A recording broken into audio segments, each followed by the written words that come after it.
Ready to break into a rewarding career? Elwood National Forge can help. Elwood National Forge produces critical defense-rated parts to all branches of the United States military, meaning each day our employees are doing their part to support the men and women protecting our country. With multiple positions currently available and several career paths to choose from, Elwood National Forge offers on-site and on-the-job training, competitive pay and benefits, including 401k and insurance that start the date of hire, paid time off, and long-term job security.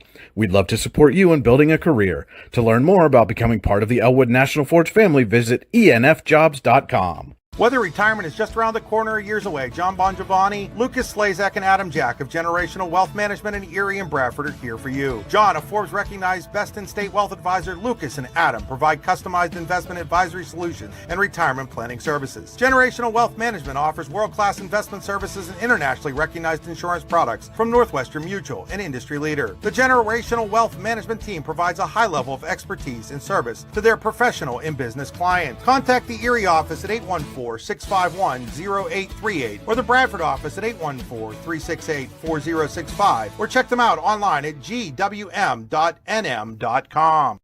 Looking to score big on your next vacation? Start with a travel advisor who delivers. Your Cruise Planners Advisor is your go-to, saving you time, money, and stress, while hooking you up with exclusive deals, upgraded amenities, and early booking discounts. Get in the game with Griggs Travel at GriggsTravel.com. That's GriggsTravel.com. John Griggs, Port Allegheny grad, 1,000-point scorer, 3-sport standout, ready to help you plan your dream getaway. Cruises, resorts, hotels, tours, everything's handled, even your own travel app, and easy rate booking if plans change.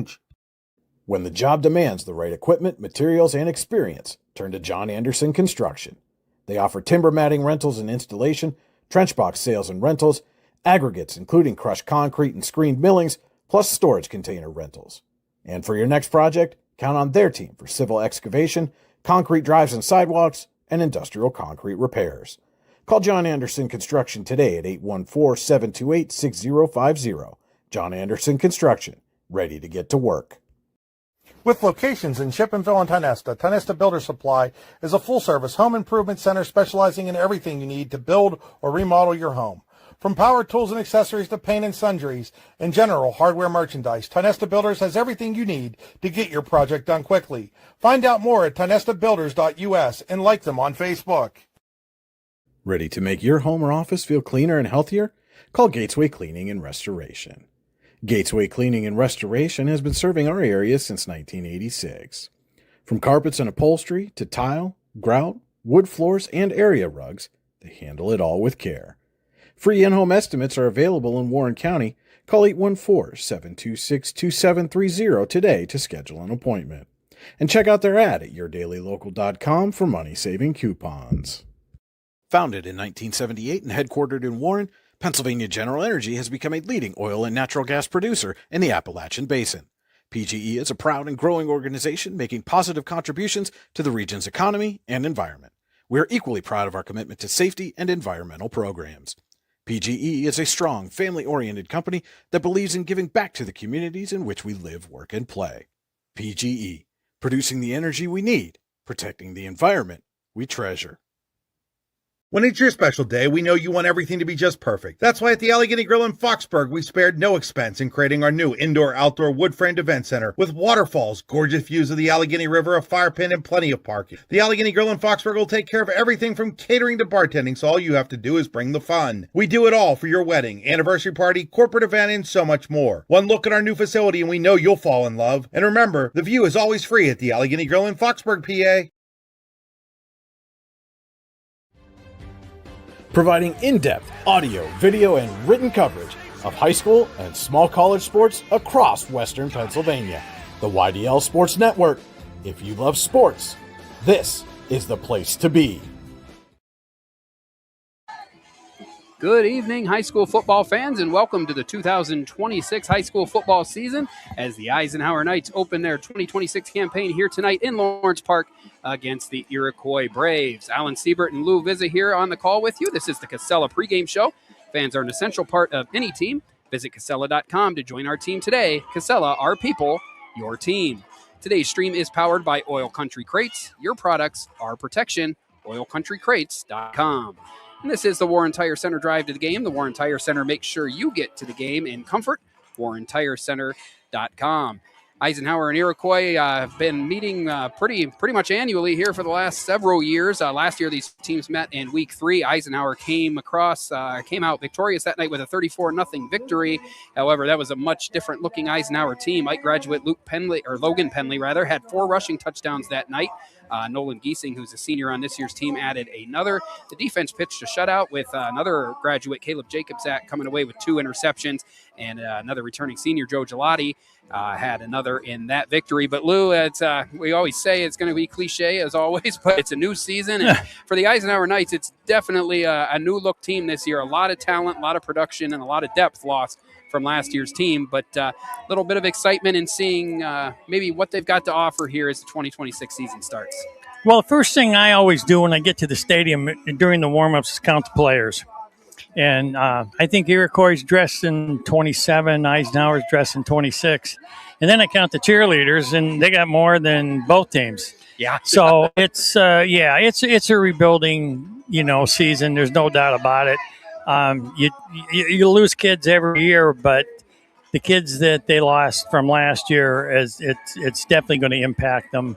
And hopefully it's the next man up philosophy here, and they're just going to have to step up. And, we'll have to wait and see what happens. They're going to have to grow up in a hurry. I mean, they're not going to have time to mess. Not I don't want to say mess around, but I mean they've got to grow up and play football. From the opening get to the end. So baptism by fire here for the Eisenhower Knights, and that's a good point. But it's not like they don't have anybody coming back, and it leads us into our WCCBI players to watch. Find out what the Chamber Advantage is all about at WCCBI.org. A new look at quarterback this year as Joe Gelati takes over at quarterback for the Knights, taking over for Jacob Zach, who has lost to graduation. Gelati did get some time last year and was efficient when he was under center. 7 out of 10 for 123 yards and a pair of touchdowns, no interceptions, which is always nice to see. And Nolan Giesing, as I mentioned earlier, also is the team's leading returning rusher. He had 55 carries for 313 yards and 6 scores a year ago. Gelati rushed for almost 200 yards of his own. The biggest thing, like we said, though, is they did lose a pair of 1,000-yard rushers. Quarterback Jacob Zach ran for a team-high 1,158 yards last year and 13 touchdowns. And Logan Penley went over the 1,000-yard mark in the playoff loss to Farrell and had a team-high 16 touchdowns. So the Knights actually finished 4-7 officially last season, 6-5 on the field, lost a couple of victories due to playing an ineligible player at a time during the season, but they did make the playoffs, and they were defeated in that game 58-7 by Farrell. And Lou, you got to think when Coach Jim Penley, he's been doing this a long time, no matter what the lineup looks like, playoffs is always the goal when they take the field. Oh yeah, there's no question about that. I mean, that's the second season, because I mean everybody goes in to the playoffs with a 0-0 record. So I mean, it's the only it's win or go home, but still you're starting at square one, and you put things in that normally don't see during the season, and like I say, you hope for the best, and come up with a new wrinkle or two that nobody's seen, and it's 11-11 with a 0-0 record. So that's what you got to do. Can't ask for a more even matchup than that. The Iroquois Braves last year finished this season with a 2-8 record. Its only victories came a 41-19 win over Union City and a 17-13 victory when they ventured up into New York State to play Geneseo and Mount Morris. I know we were talking with Iroquois' athletic director here before we went on the air a little bit, and they said that early in the season last year they lost their senior quarterback, and one thing that did do is give freshman at the time, quarterback Chase Coughlin, some important snaps. And I mean, he played well, had a little bit of a turnover problem at times, but really efficient last year. He's a sophomore this year. Last year, he was 88 out of 167 for 814 yards with 6 touchdowns. Did have 14 interceptions, though, so maybe a little bit of learning on the run there, as we talked about with some of these Eisenhower players. Now, Coughlin also is the team's leading rusher returning, despite the fact he only had 19 yards a year ago. The team did lose their top 3 rushers from a year ago, including Muhammad Al-Hakami with 602 yards and 4 touchdowns. One thing that the Knights are really going to have to, the secondary probably will be tested tonight. Coughlin, as we said, threw for 814 yards a year ago, and his favorite target, Noah Olowinski, 33 catches a year ago, and those two will both be on the field tonight. So a tough test for the Ike secondary right out of the gate. Well, yeah, and they're not kids anymore. I mean, they were, like you say, the quarterback was a freshman, and he made freshman mistakes. And hopefully, they probably worked all season, off season, and took some reps, and they did some things over the summer and in the preseason practice. So, it's going to be, there's a big difference between being a freshman, playing, as a freshman, and then coming into your sophomore year. You grow up quick. I mean, that's a big year from a freshman to a sophomore. So as Iroquois goes, I mean, is this the kid, how he goes is how Iroquois is going to go. For sure. So we're going to step away briefly here. We're about, looks like maybe 10 minutes away from kickoff here. When we come back, we'll have a couple of Howard Hanna Professionals keys to the game and get you ready for kickoff. It's the Eisenhower Knights and the Iroquois Braves high school football on the YDL Sports Network. Here in Warren County, Seneca Generation delivers more than electricity.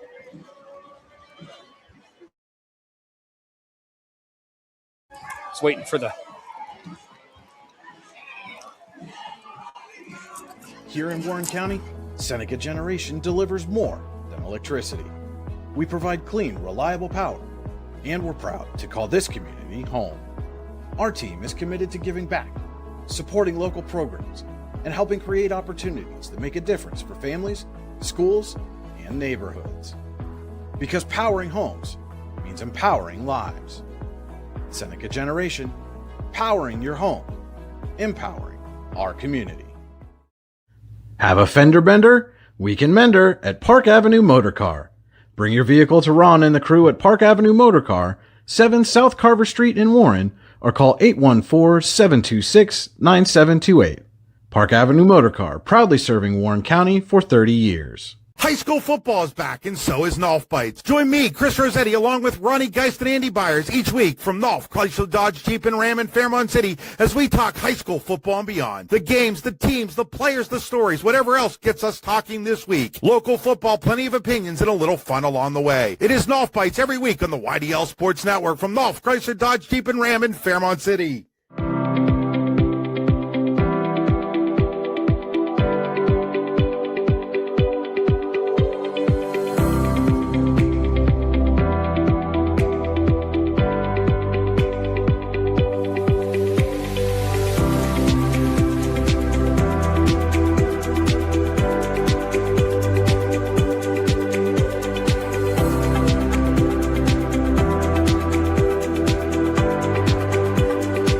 Wise Eyes of DuBois and St. Mary's are premier eye care facilities here in our Tri-County area. Their offices and eye care team are dedicated to providing excellence in patient care, eye education, and optical services. Dr. Greg Lineski is a leader in clinical eye care involving eye and vision disorders. Dr. Lineski takes the time to explain the results of your eye exam, describes your options, and listens to your eye care needs. Because maintaining good eye health is an ongoing partnership at Wise Eyes of DuBois and St. Mary's. Icy Ink Screen Printing and Embroidery offers screen printing and embroidery on apparel as well as on cool gear like backpacks, window decals, and engraved tumblers. We also specialize in team, business, and organization fundraisers. Check out our Icebox stores online at icyyyinc.com or give us a call at 814-688-0034. Let's meet, drink coffee, and design some cool shirts. Be cool, wear Icy. For more than 4 decades, Carmate Trailers has been building quality trailers and building a stronger community right here in Leeper. From skilled local craftsmen to a commitment to American-made materials, Carmate takes pride in doing things the right way. And if you're looking for a great job close to home, consider becoming part of the Carmate team. Carmate Trailers, locally built, community proud, and making trailers that work for a living since 1982. Learn more at carmate-trailers.com.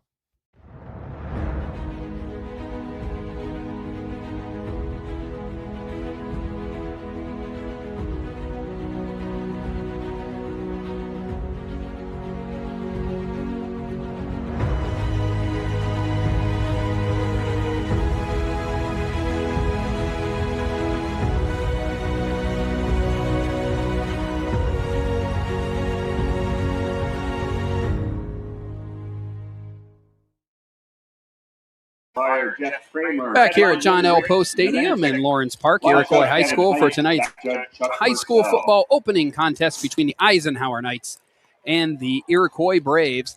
high school football here on your daily local and the YDL Sports.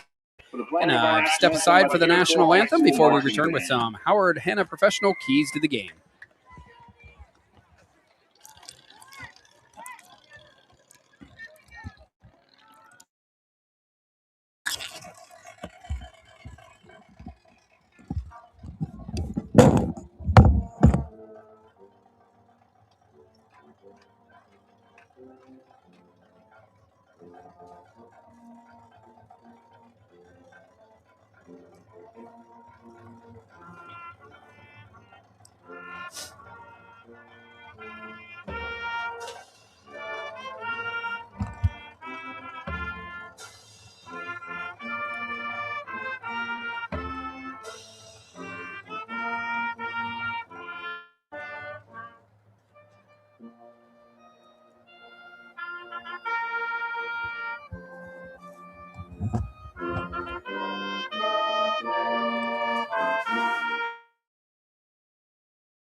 Play ball.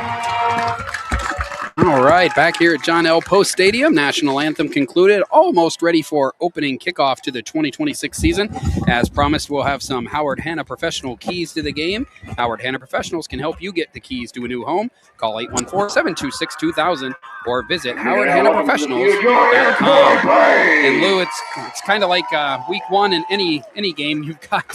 You got a lot of things to figure out, and you're going to figure them out in real time here tonight. Yeah. And it's really, I know you've always been big on the first 4 minutes of the third quarter, but also the first quarter of this game is going to tell a lot about how maybe this entire season will go, but especially the outcome of tonight's game between the Braves and the Knights. I did want to ask you, though, because you know this better than I, the offensive line for Eisenhower, are they back? Or are they young? Yeah, they do return senior Carson Sapkowski. He's a multiple-time letter winner. Other than that, I mean, they do have Bryce Colson, Jacob Stewart, some guys that are in there from last year, but a lot of freshmen, especially in those upper weights there where you get to the line and everything. So it's going to be interesting to see. I know that's always been a big focus of Jim Penley-led teams, and I don't know that this year is going to be any different, but we will see. I was talking to Brian Hagberg a little bit about this upcoming season, and he's not going to be surprised if the Knights try to use a little bit of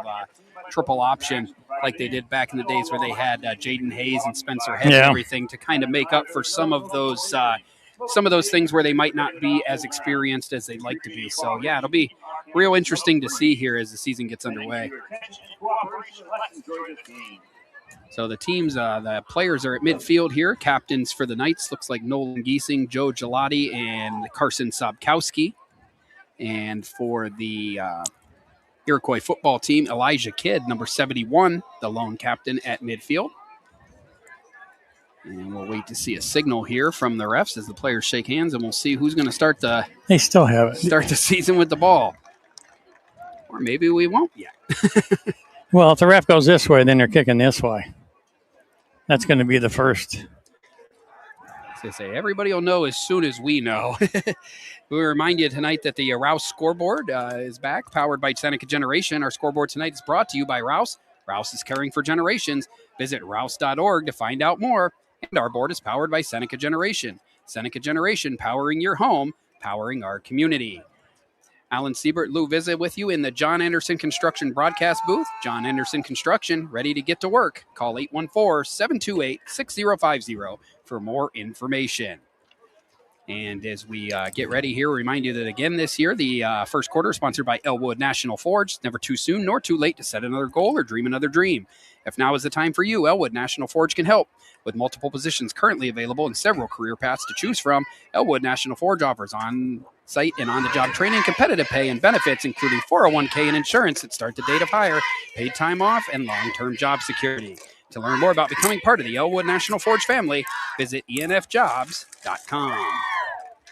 So it does appear that, Lou, that the Eisenhower Knights are going to get the ball first. I see Iroquois out there with the tee, set up at their own 40-yard line. And the Knights have Gelati, Giesing, and hard to tell from the angle, but it might be Ollie Boozer. I believe that's number 16. And let's see, it's going to be number 14, Camden Armbruster, kicking off for the Iroquois Braves. So, Lou, it's been a good 6 months since you and I have done this together, even longer for a football game, but we're back and we're ready to go, and we're about to have opening kickoff here. Start our 2026 campaign. 6. What did I say? 7. Oh, man, I'm ahead of myself. Well, it goes into 27. So I was going to say, the older we get, the years just run together. I know they do. You got that right. So here we go. Armbruster to kick for the Braves. Short kick. Going to be fielded by, I believe that's Bryce Colson around the 23-yard line. He's across the 30 and ripped down around his own 31-yard line, 32-yard line. And that's where Eisenhower will start their season. And we'll get our first look at senior Joe Gelati, number 4, going to be under center this year, taking over. Big shoes to fill for Caleb Jacobzak, who graduated and led the team in almost all categories except for receiving because he couldn't throw to himself last year. So, ball set down. We take a look at the Knights line. I see they've got Jacob Dunn out there. He's a junior. Sobkowski. Center looks like Jonathan Sullivan, freshman. And here we go. Gelati, first play of the season's a handoff to Giesing. Goes over the right side and picks up about 3 yards. And we'll set up second down and 7. Couple of yards picked up by Eisenhower.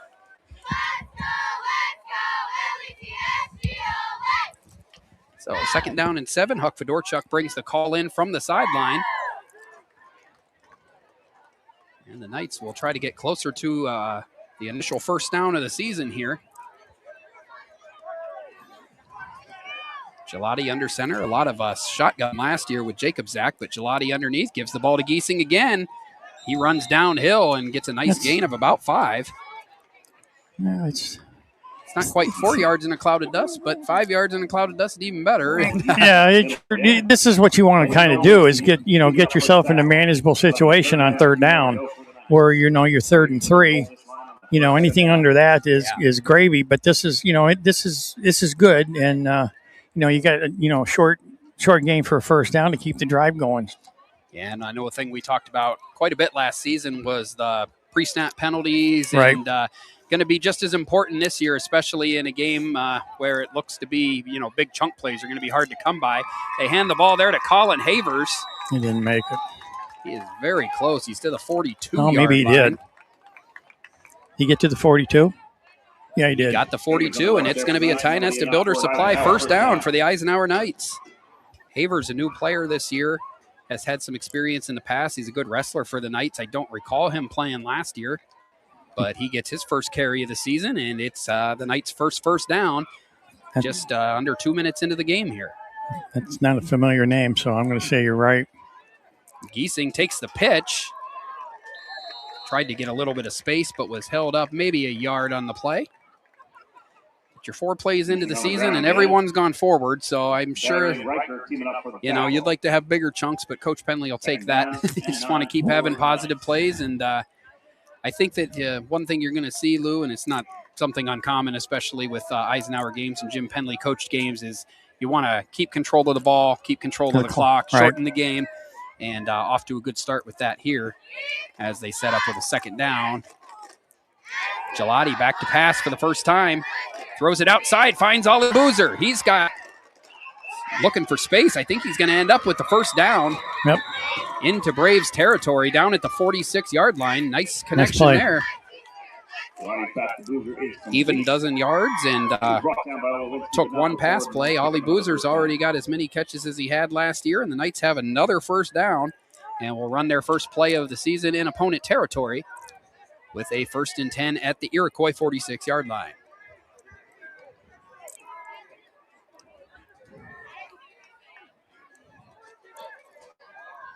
Nice. Good cut. He goes. Gelati's in space. And he's inside the 20. Nice run by Gelati. Maybe taking some exception to all the Jacobzak talk. Looked a lot like Caleb Jacobzak on that play. Clicked off 30 yards on the run. And the Knights are in the red zone. He did a nice job on that. He kept inside, and then he had his break to the outside and turned it upfield along the sideline and picked up 30 yards. I saw a comment on our thing. Colin has played football for Warren in the past, so not new to the game, new to Eisenhower, but good to see him back on the football field. Nice counter play there. Boozer's going to end up in the end zone. Ollie Boozer, 16 yards, virtually untouched. And the Eisenhower Knights are on the board quick. You said, Lou, that they would have to grow up quick, and they grew up pretty quick on that drive. Yeah, they grew up in 3 minutes and 31 seconds. Sometimes it is that fast, I guess. 7-play drive, covered 68 yards, and the Knights score. And now you're going to have, I believe that's sophomore Chase Card taking over. That's another area where the Knights are having to replace. Bryson Wilkins was a great kicker last year, and they lost him to graduation. But Chase Card's all up for the challenge, too. Knocks the extra point through. And with 8:39 remaining in the opening quarter, the Eisenhower Knights start quick and have built a 7-0 lead. We'll step aside briefly and be back with more. You're watching high school football on the YDL Sports Network. In every heartbeat, every helping hand, every moment of care, Warren General Hospital stands as a cornerstone of our community. For generations, families have trusted us to be here today, tomorrow, and always.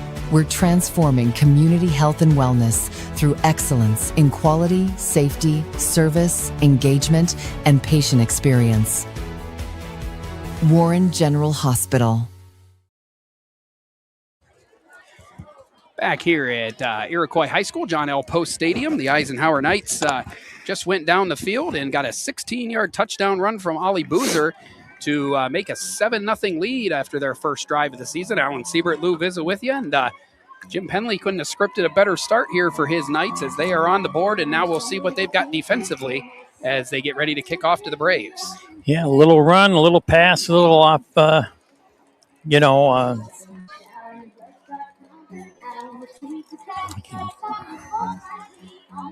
do understand, too, that we are having some intermittent issues with our feed freezing. We are at the mercy of the opponent's Wi-Fi here, and so far it's working about as good as it can, but if we do have some intermittent freezing, we apologize for that, and we'll do what we can, but our options are quite limited in that. But if nothing else, hopefully y'all can hear us, and we'll keep giving you the audio to go with those pictures when they cooperate. It's going to be the sophomore Chase Card, who just knocked his extra point through, kicking off for the Knights and setting the Braves up with their first. Now the ball's touched early, picked up at the 31-yard line by number 8, Rex Brown. And Brown is tackled down around the 40-yard line. And that's where the Iroquois Braves will start their offensive season. Braves will start out on their own 40. Well, we have a minute. We'll remind you today's game is being brought to you in part by Gatesway Cleaning and Restoration, serving our area since 1986. Call 814-726-2730 to schedule your cleaning today. So ball at the 40-yard line. That's where Iroquois will set up, looking to answer the Knights' opening drive. Knights went right down the field, 7 plays, 68 yards. Ollie Boozer scored his first touchdown of the season on a counter play, and the Knights have the early lead. But now the defense is going to be tested as Chase Coughlin is in the shotgun and mishandles a snap. Luckily got it back. Throws it outside to Donovan Brown. And Brown tried to make something out of nothing.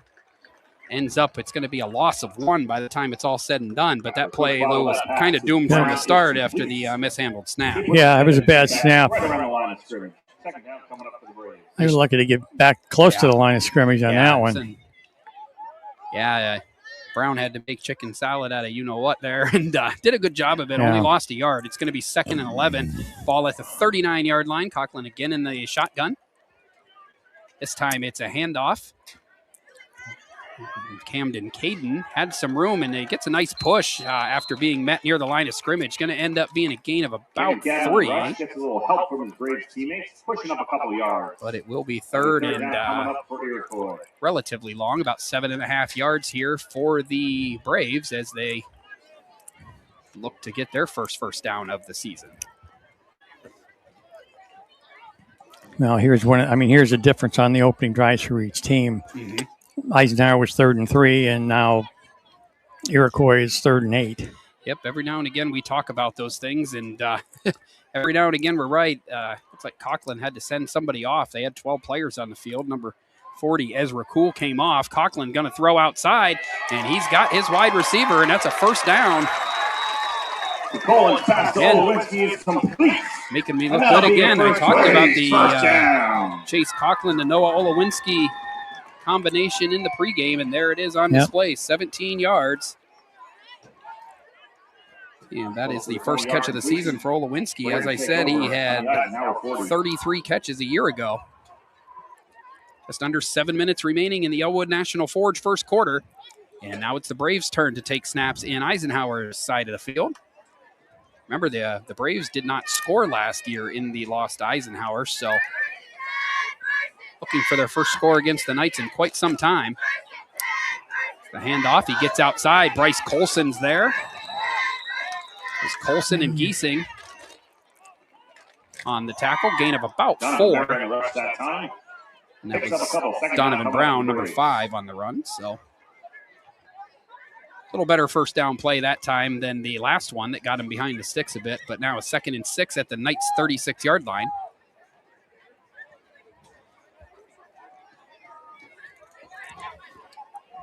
Yeah, they got a nice little drive going. If they can, they got to finish it now. Or if even if they don't, if they get Eisenhower down in their own territory, that's good. But you still want to get something, try and get something on the board. Yeah, you got to think too that the closer they get here, that's going to be more 4-down territory. Coughlin made Havers miss, and now scrambles. Another good job of making something out of nothing. He ends up with about 10 yards, maybe 9 on the play. See, now last year as a freshman, he wouldn't have made that play. Yeah, exactly. Yep, he saw that things were breaking down, went quick, and ran for a Ty Nesta Builder Supply first down. And the Braves here getting close to the red zone. They're down to the Eisenhower 27-yard line. Nice answer from Iroquois offensively. 5.5 minutes left in the opening quarter. If you're just joining us, Knights are already on top 7-0. 16-yard touchdown run from Ollie Boozer. And that's actually Cadden taking the direct snap. Nice. And I don't think he quite got in, but he's about as close as he can without scoring 25 yards right up the middle on the direct snap for Cameron Cadden. It's going to be... Yeah, they put him at quarterback. Yeah, yep. He took the snap there. Yeah, he did. Yeah, Coughlin was on the sideline for that play. And Coughlin's going to stay on the sideline here. It is 1st and goal at the 1-yard line. And the Braves 1 yard away from the ultimate answer here, matching Eisenhower's touchdown. It's again Cadden in the shotgun. He's going to keep it, and nowhere to go this time. Nolan Giesing there, and there is a first flag of the season down. It was a loss of 3 yards. Again, he was brought down behind the line of scrimmage. There's a flag on the play. But we'll have to wait and see what the flag is.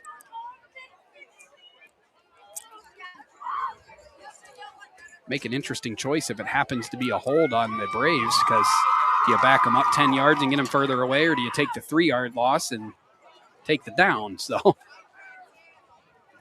right now we got to wait and see if Coach Penley even has that decision. You're going to fake. Oh. And it is holding against the Braves. So they are going to accept the penalty. So rather than take the 3-yard loss and make it 2nd down, they're going to keep it 1st down, but move them back 10 yards. So try again on the 1st down, 1st and goal. From the shadow of the goal line all the way back to the 11-yard line now. Still 1st and goal. 4:46 left in the first quarter.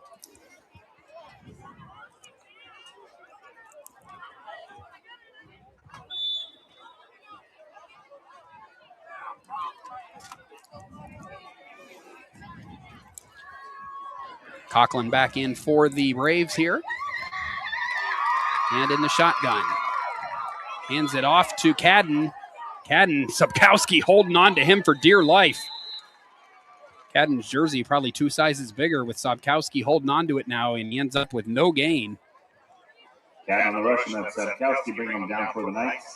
And for the Knights, second down and goal now at the 11. You go from first and goal at the 1 to second and goal from the 11. So not much more you can ask for other than maybe a turnover here. But the further they back up from that goal line, Lou, you got to figure that the arm of Coughlin could come into play.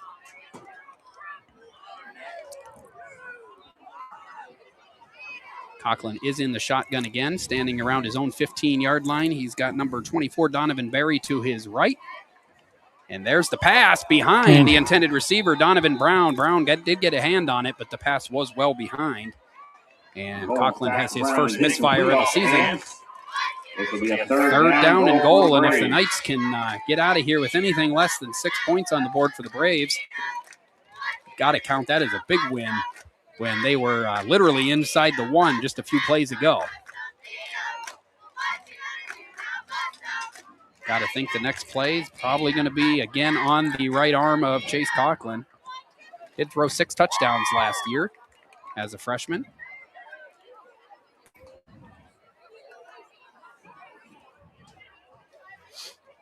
Again, Berry to his right. Similar setup to the last play by the looks of things. See if the play call is similar. And receiver and quarterback not on the same page there. No. Intended for number 1. I actually don't have a number 1 on my roster. Week 1 problems. He went out and he threw it in. Yeah.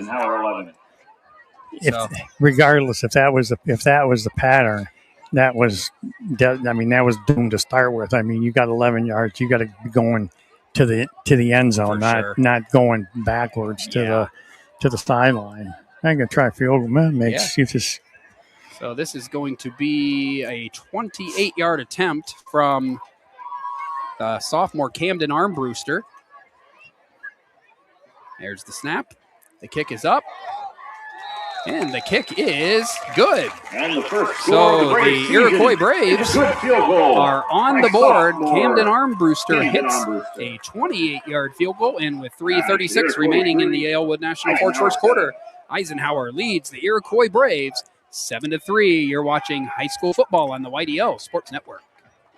Looking to score big on your next vacation? Start with a travel advisor who delivers. Your cruise planner's advisor is your go-to, saving you time, money, and stress, while hooking you up with exclusive deals, upgraded amenities, and early booking discounts. Get in the game with Griggs Travel at GriggsTravel.com. That's GriggsTravel.com. John Griggs, Port Allegany grad, 1,000-point scorer, 3-sport standout, ready to help you plan your dream getaway. Cruises, resorts, hotels, tours, everything's handled, even your own travel app, and easy rate booking if plans change. Back here at John L. Post Stadium in Iroquois at Iroquois High School in Lawrence Park. The Eisenhower Knights just made a nice stop there. The Braves ended up with 3 points, but when the Braves had a first and goal inside the 1, got to think that despite scoring, it was something they didn't do against Eisenhower last year. They got to be pretty disappointed to come away with only 3 points there after Camden Armbruster's 28-yard field goal.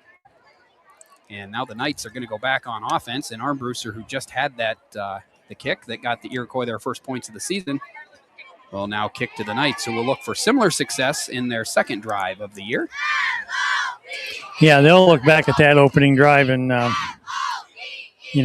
say that's a mistake that can't happen, especially inside the 5. Or with inside 1 yard, with 1 yard to go, how can you hold with 1 yard to go? Got a 25-yard run down inside the 1. You're setting up, and we talk about it all the time. A penalty backed him up 10 yards, and that was all the difference. Number 24 there was offsides. Well offsides. He was a good 4 yards downfield when the ball was kicked. So I think we're going to move it back 5 yards and try this business again. Same players back for the Knights: Geeson, Gelati, Boozer. Boozer had the team's first touchdown on the last drive, 16-yard run. He also had a catch on the drive. Gelati completed a 12-yard pass to Boozer for a big first down on that drive. That flag is on the Braves, so that kickoff will move back just a little bit, and they will attempt it again. Armbruster out for the kick.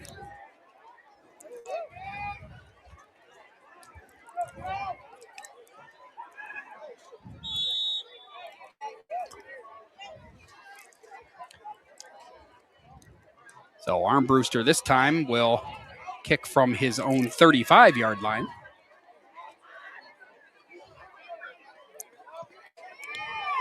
And that kick is toward the sidelines and will go out of bounds. So the Knights will have decent field position.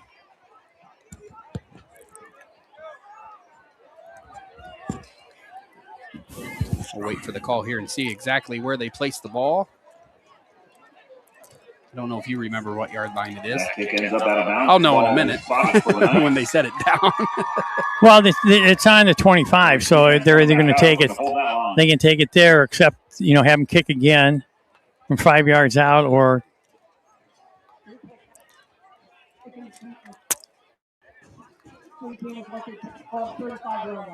so it will go to the 35-yard line. Only about 5 yards further up than where the ball went out of bounds anyway. So it's not a 10-yard penalty. We're on a 25. Yeah. It's not a 10-yard penalty. Yeah, it looks like they just placed it at the 35 because the ball went out of bounds. Well, it went out of bounds. If it's inside there, that goes to the 35. That's another choice. Again, if you're just joining us, apologize for the feed issues if we are continuing to have them. Again, we're at the mercy of the internet here. Colin Havers on the run. Nice gain, 6 yards right up the middle. Teaming up for the tackle. Second down coming up, Eisenhower. Yeah, on that kickoff, Alan, they can re-kick it. They can take, if it's, you're going to take the best scenario was taking it on the 35-yard line, because if it went out of bounds back like on the 25, you only would have got a 5-yard penalty. So the best scenario was to take it on the 35. So it's going to be second down and 3 for the Knights. Ball's at the 42-yard line. Gelati couldn't tell if he gave it to Havers or not. It looks like he did. Yeah, he did. Havers got pushed back right at the line of scrimmage on that one. Havers tries to rush again, but the whole tribe of Braves meets him right at the line of scrimmage. But again, Lou, we talked about it, and it will be third down and short. Still third and manageable with 3 yards. So not the worst thing that you can have. Plus, you're out already around the 42-yard line. So no, you're all right. I mean, it's still it's manageable with with third and short. You had a good second down, and so you can see what you can make out of this now and keep the drive going. We got 2:18 left in the first quarter. Ball at the 42-yard line here. Gelati is in the shotgun for this snap. Havers was to his right, now moves to his left. Boozer in motion. They fake it to Boozer. Gelati pushing. And I don't think he got there. He's within a yard, but he is short. And the first big decision of the season for Coach Penley here. It is fourth down and a yard at their own 44-yard line.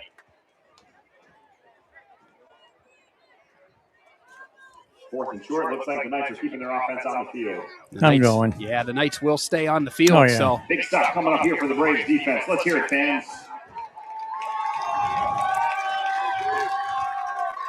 Ball at the 44-yard line. Fourth down and 1. Gelati under center, and he's going to take it himself, and he's got the Ty Nesta Builder Supply first down. Nice job blocking downfield there. I believe that was Sobkowski pushing all the way downfield. Gelati ended up getting a gain of 3 on the play. Gelati on the feet again, and that is enough for a nice first down. So a minute and 17 seconds remaining here in the first quarter. Alan Siebert, Lou Vizza here with you at Iroquois High School. If you're just joining us, we do apologize if the video is intermittently going in and out. We've got the best internet we have available. Unfortunately, it's not completely up to speed. I'll start. And there is something that we talked about, Lou, with 5-yard penalty. That's a Knight's first penalty, but it is a pre-snap penalty, and it sets you behind the sticks right away. And you got to hope. There's a lot of times that those are the plays that doom drives. So for the Knights' case, let's hope that's not the case this time. Ball goes back to the 42-yard line. First down, 15 coming up for Eisenhower. It will be 1st and 15 from the 42-yard line. Final minute of the Elwood National Forge first quarter. Knights 7, Iroquois 3. Gelati under center. Hands it to Giesing. Giesing's got room. He's got the original yardage back and more. And he's going to end up with about 13 yards by the time it's all said and done. Giesing around the outside. And teaming up for the tackle. maybe second down and 2. First down. Again, Lou, we talked about it. You don't like to see those penalties, but the Knights have yet to put themselves in a 3rd or 4th down and very long yet tonight. And that usually bodes well for offensive success, and they may be able to just run the quarter out here. They don't seem to be in a lot of a hurry here. No, they're good. So that is going to bring the Elwood National Forge first quarter to an end. A good quarter for the Knights. They get a towel. Well, now they rushed up to the line. Maybe they're going to go. They are going to go. They hand it to Havers, and they might have caught the Braves sleeping and got a Ty Nesta Builders Supply first down out of it. Yeah, Havers picks up 4. Just keeping me on my toes here in the season opener, and that is how the Elwood National Forge first quarter ends. We played 12 minutes. We'll start the second quarter here in just a few moments. Eisenhower leading the Iroquois Braves 7-3. You're watching high school football on the YDL Sports Network. And as you're up and stretching your legs, Ready to break into a rewarding career? Elwood National Forge can help. Elwood National Forge produces critical defense-rated parts to all branches of the United States military, meaning each day our employees are doing their part to support the men and women protecting our country. With multiple positions currently available and several career paths to choose from, Elwood National Forge offers on-site and on-the-job training, competitive pay and benefits, including 401k and insurance that start the date of hire, paid time off, and long-term job security. We'd love to support you in building a career. To learn more about becoming part of the Elwood National Forge family, visit enfjobs.com. When it's your special day, we know you want everything to be just perfect. That's why at the Allegheny Grill in Foxburg, we spared no expense in creating our new indoor-outdoor wood-framed event center with waterfalls, gorgeous views of the Allegheny River, a fire pit, and plenty of parking. The Allegheny Grill in Foxburg will take care of everything from catering to bartending, so all you have to do is bring the fun. We do it all for your wedding, anniversary party, corporate event, and so much more. One look at our new facility and we know you'll fall in love. And remember, the view is always free at the Allegheny Grill in Foxburg, PA. Back here at Iroquois High School, getting ready to start the second quarter here. It's the Verischetti Holding second quarter. Companies within the Verischetti Holding Group include Phoenix Centered Metals, Superior Energy Resources, Allegheny Electric Service, and Verischetti & Son, Inc. Find out more at verischettiholdings.com. Alan Siebert, Lou Vizza with you. First down for the Knights at the Braves, 41. Gelati is back to pass. He's wide open. And then eventually it went away, and Gelati threw it up for grabs, and the pass was intercepted by the senior, number 8, Rex Brown, inside the 15-yard line. So the Braves forced the first turnover of the game on the first play of the second quarter. It's actually Aiden Satterfield. Play by the Braves defense. And that offense will switch out with them and come back out. Take over. Satterfield had an interception last year for the Braves in the loss against the Knights. He just put a little too much air underneath that ball. Yeah, it gave the defense a chance to make up some ground. If he had put it a little bit more in the line, but kid made a nice play. The kid from Iroquois made a nice play to intercept it. Got to give him credit.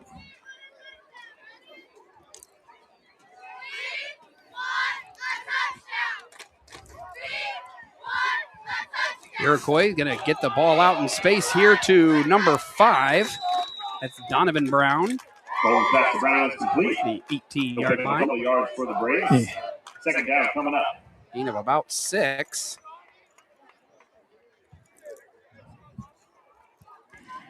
Again, reading the comments here. I'm sorry about the Wi-Fi. It's the only option we have right now. So I'm sorry that the video stream doesn't appear to be going as well as planned. It is showing up fine on my end, which I know is unfortunate and doesn't help anybody that may be watching. But we can see it well. Working with what we can here. It's 7-3. Hopefully you can at least hear us okay. Ball at the 18-yard line. They're going deep. And he's wide open. And again, I don't have a number 1 is out a long pass to Gregory Lane. And that is a huge on my roster, but that is a big play for the Iroquois Braves. Ball all the way down to the 32-yard line. Had to do some quick math there. That's a 50-yard catch.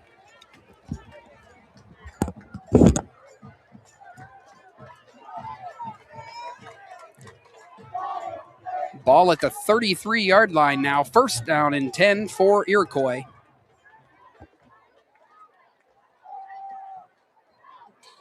And that play, number 3, that's Cameron Cadden, right up the middle for a couple yards. Cadden rushed up the middle for a couple yards, brought down by Havers. Second down coming up for Iroquois.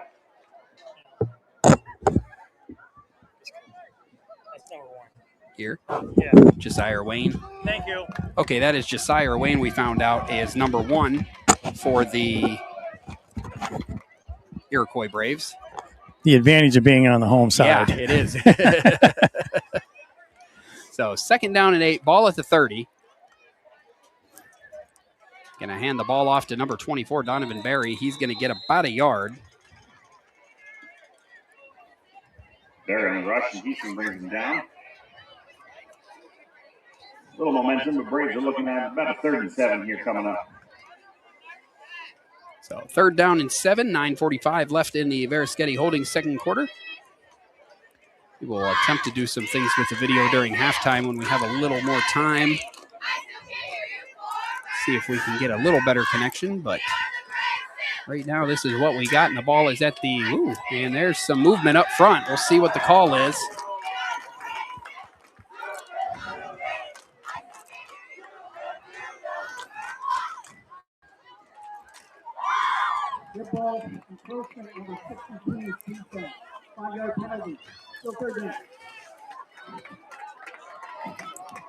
So it will be third down, 9:28 remaining. 7-3 in favor of the Eisenhower Knights. They were driving before an interception there by Aiden Satterfield on the last play, or last drive for the Knights, and now after a big play completion to Josiah Wayne, they now are third down and 7 from the Eisenhower 24-yard line. No. And we are going to have our first timeout here. It's a Ross Becker Insurance timeout, and we will go ahead and we will take one with them. With 9:12 remaining in the Verischetti Holdings second quarter, Eisenhower leads Iroquois 7-3. You're watching high school football on the YDO Sports Network.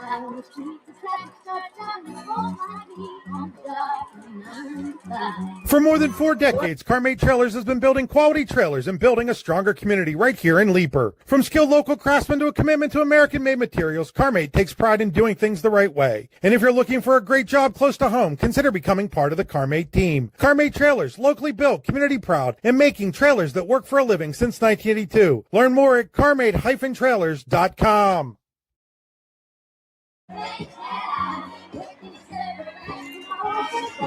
Back here at Iroquois High School, Eisenhower leading Iroquois 7-3. A big third down coming up. And the 9:12 remaining here in this quarter. Knights got off to a quick start. Ollie Boozer had a 16-yard touchdown run.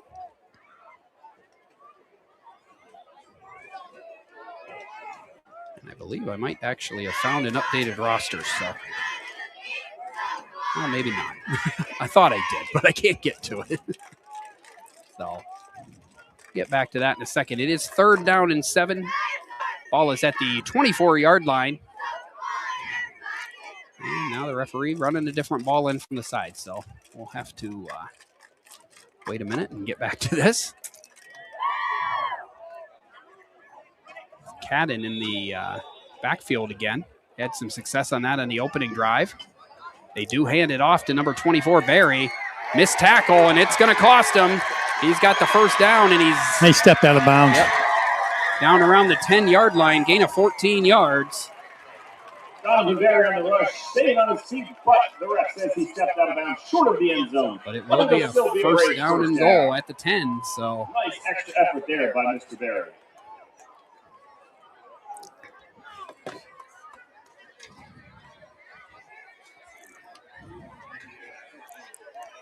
That'll be a first and goal for the Braves. First and goal for the Braves after the Tynesta Builder Supply first down.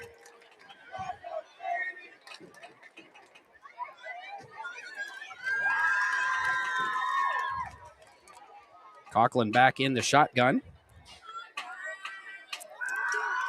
Hands it off to Cadden, and Cadden's going to get down around the 5 before he's stopped. And it'll be second down and goal for the Braves. Up the middle on the rush. Havers bringing him down. Second and goal coming up for the Braves. Cadden cuts that distance in half. That's an unfortunate spot for anybody when they run a play and they get to the 10. Yeah. And now you got 10 now yards. You got to go the full. You got to go the full, full amount, exactly. And, there's no chance of getting the first down before to get into the end zone. So it's just 4 plays. Yep. Just a normal set of downs, unfortunately. It's just going to end with more points here. There's the handoff to 24 Barry. He's trying to spin his way down. And for the second time in this game, they are down to the 1-yard line.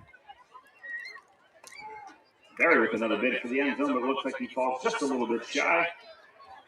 Third and short. Braves looking punching in that end zone.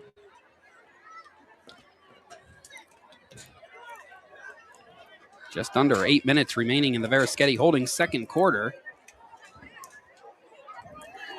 Ball sitting right on the goal line. Braves looking to punch it in. Let's hear it, fans. Looking to you, Braves Tribe. Let's hear your student section. So third and goal, ball at the 1. See if the Braves can punch it in this time. And Cadden's going to go over the left side, and he won't be stopped this time. Cameron Cadden's in for the touchdown, and the Braves have their first lead of the game. 7 minutes and 31 seconds. And the Braves take their first lead on the 1-yard run from Cameron Cadden. Extra point will be attempted here by number 14, Camden Armbruster. He had a 28-yard field goal in the first quarter. See if he can knock this through. You got a flag. Flag on the play. Armbruster's kick is good, and that's a full 7 points for the Braves. That'll make the score Iroquois 10, Eisenhower 7. All of that Braves offense off an excellent defensive play. Both sides of the field showing up for the Braves' first touchdown of the year. So we're going to have a retry after a 5-yard penalty there.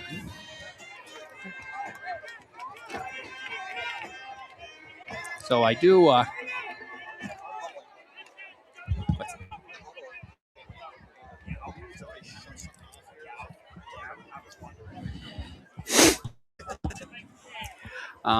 For those of you watching, I do know that my daughter's here with me, and she has her cell phone out, and the feed appears to be working better on the Facebook than the YouTube.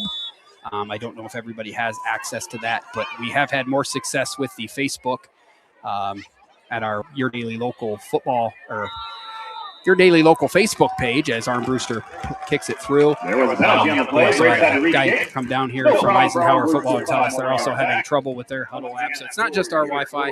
It appears to be just a sad situation in that regard. But I will say that it is a little better from what I can see. Again, bit and tapped on the shoulder from my daughter from time to time and let me know that it is a little better on the Facebook rather than the YouTube. So if you have that option, maybe try that out. Other than that, all I can do is apologize and thank you for sticking with us. We will step away briefly. 7:31 left, second quarter. Iroquois leads Eisenhower 10-7. Watching high school football on the IEL Sports Network. Here in Warren County, Seneca Generation delivers more than electricity. We provide clean, reliable power, and we're proud to call this community home. Our team is committed to giving back, supporting local programs, and helping create opportunities that make a difference for families, schools, and neighborhoods. Because powering homes means empowering lives. Seneca Generation, powering your home, empowering our community.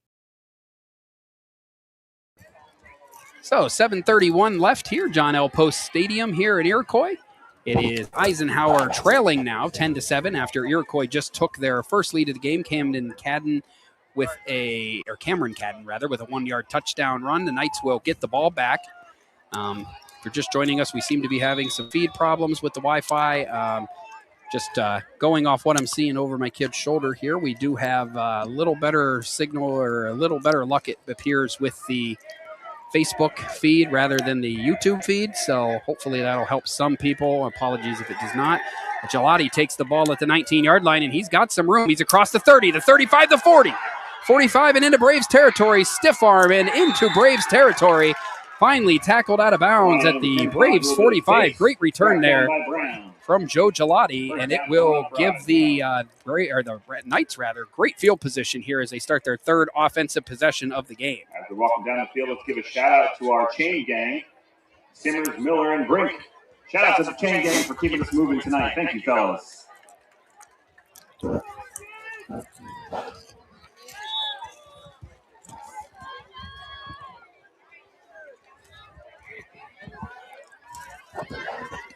First down for the Knights, ball at the 45-yard line.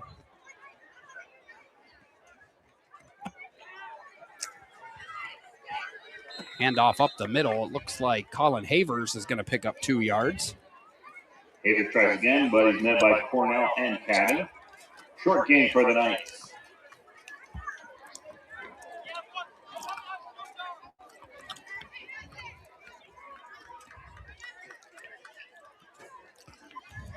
So 2nd down and 8 for the Knights, just under 7 minutes remaining in the second quarter. Ball at the 43 of Iroquois. Gelati's under center. Fakes it this time and gives it to Giesing on the pitch. Giesing's going to pick up about 3 before he's stopped. A lot of pushing out Giesing. The Browns there to meet him again. 3rd down coming up for Eisenhower. 6.5 minutes left in the first half. Reminder, we will have the Allegheny Grill of Foxburg halftime show coming up. I'm also going to try to do a few tricks with the video here and see if we have any luck with that. And also apparently going to try to track down some updated rosters. So it's going to be a busy halftime. You guys sit back, take a break, and I'll get to work.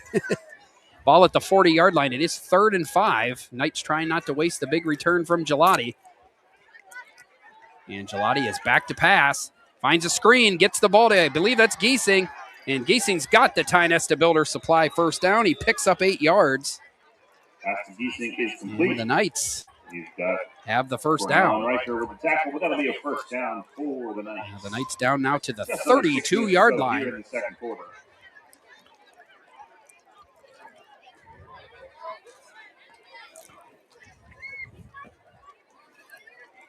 First down and 10 for the Knights.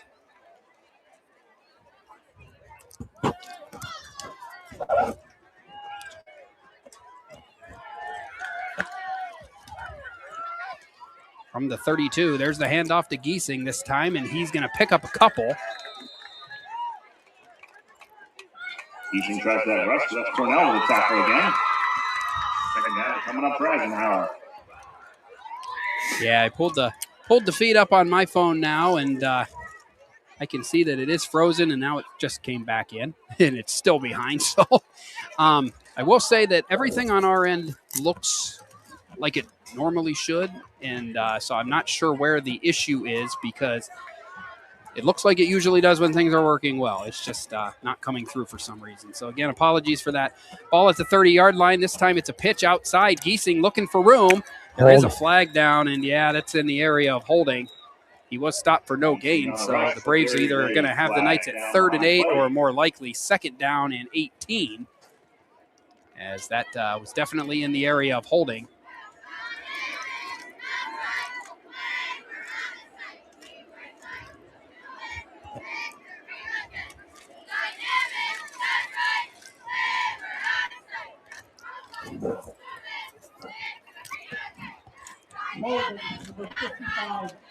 So holding number 55, that's going to be on Jacob Stewart, the junior. It will back the Knights up 10 yards, and it will be 2nd down and 18. Another chance at the 2nd down, but a little bit farther this time.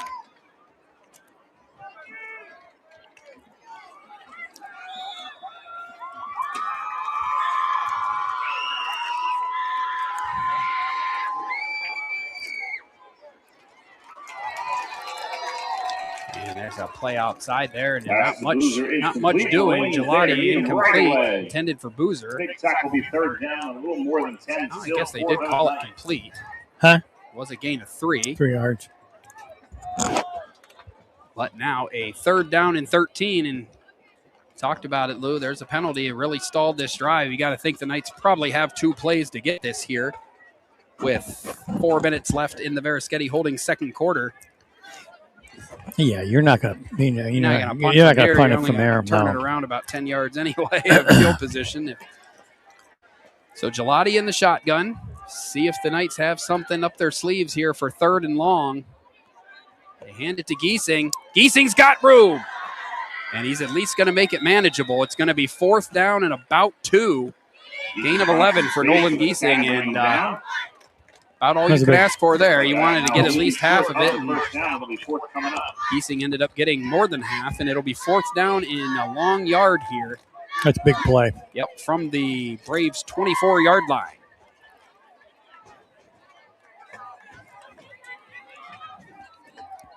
Fourth and short here for the Knights. Braves defense looking for another big stop. Let them hear it, fans. Big stop here for Big play in this game. 3 minutes, 10 seconds remaining. Gelati's under center. Ran a QB sneak earlier, and Coach Penley wants a Ross Becker Insurance timeout. Ross Becker Insurance Group, with locations in Corey, Northeast, and Seneca, strives to deliver a personal and beneficial experience to its customers while providing a great place to work for its valued team members. TeamRossBecker.com. That's Ross Becker. Back in 30 seconds with more high school football on the YDO Sports Network. We think Ross Becker Insurance is a place for you and for your family, for your individuals, for your businesses, because we want to be your insurance advisor. We're local.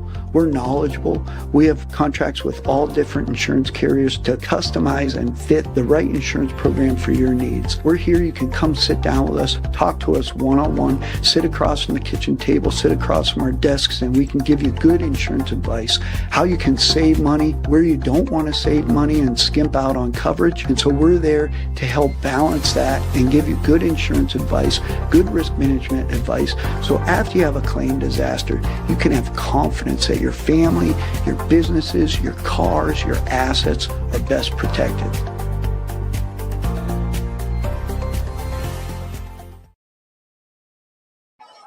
Back here at Iroquois High School, the Knights with a 4th down and 1. Ball at the 24-yard line out of the Ross Becker Insurance timeout. Big play upcoming here. Gelati was going to give it to Havers, got away and then scoots away and then some. Almost broke it for the end zone. He was almost dead to right in the backfield, Lou, and they ended up breaking away for 15 yards and a big Ty Nesta Builders Supply first down, and it will be 1st and goal for Eisenhower. Gelati set this drive up with the long kick return and just saved the drive with a nice scamper of 15 yards. That was a good timeout. Yeah, Penley with a great timeout there, and now you got to kind of maybe be thinking don't score too fast here and leave time for Iroquois. Iroquois does get the second half kickoff. But above all, make sure you do score. Now pass it to, or pitch it to Giesing. He's got positive yards down inside the 5, maybe 5 yards. 2nd and goal for the Knights at the 4. And now we'll see if Iroquois head coach Manny Johnson starts thinking about using any timeouts to maybe save them for in case of a score here. But it is 2nd down and goal. Again, coming up, we'll have the Allegheny Grill of Foxburg halftime show. Will be slightly delayed while I try to figure out a few things on the technical side of things. I'm not much of an IT guy, but I will do my best. Glad to know that the audio is coming through good, and I'm glad we can at least provide that. Gelati slipped and fell. He probably had the room to make a move there, but legs got caught up on the turf, and he ends up losing 3 yards. So it will be 3rd down and goal. The ball is just inside the Braves' 8-yard line. Minute and a half here to go. And you got to start wondering, too, if they don't get any positive yardage on this play, will take another timeout. Coach Penley show some faith in the sophomore kicker, Chase Card, and allow him to try to kick a short field goal to tie this game before the half. Knights hopefully not going to have to make that decision. Right now they have a 3rd down and goal, ball at the 7. And now we've got a problem. The snap over Gelati's head. And I believe he fell on it, but Unfortunately for Gelati's stat line, it just went downhill quick. Off that box snap, we've got 36-yard loss. Nice. I feel bad even writing that down for Gelati, but I think that's how it works in high school football. So Yeah. loss of 36 yards on the play, and now a Ross Becker Insurance timeout from head coach Manny Johnson, and you can take the field goal talk off of the table. We'll step away briefly, be back with more high school football on the YDL Sports Network.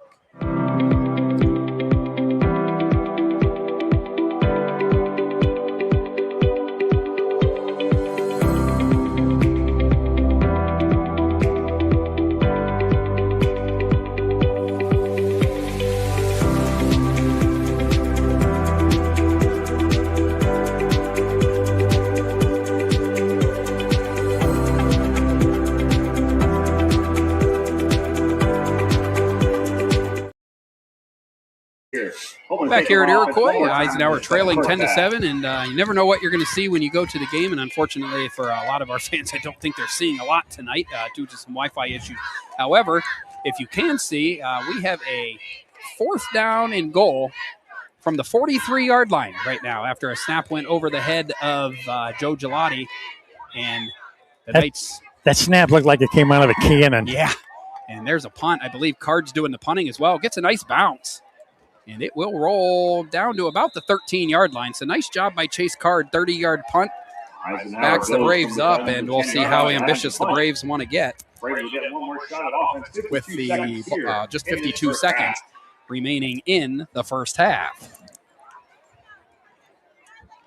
Training room to the playing field. UPMC Sports Medicine helps the Braves recover from injury and improve performance. To learn more, call 814-877-6195 or visit upmcsportsmedicine.com.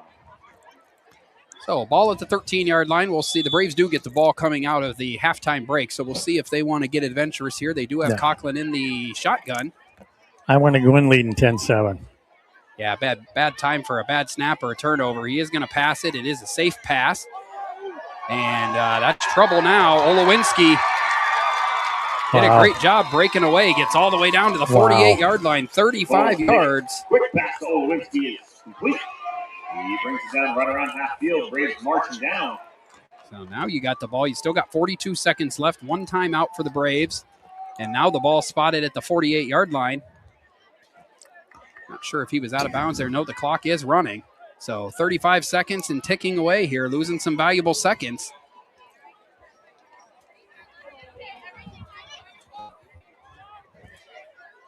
Ball at the 48-yard line.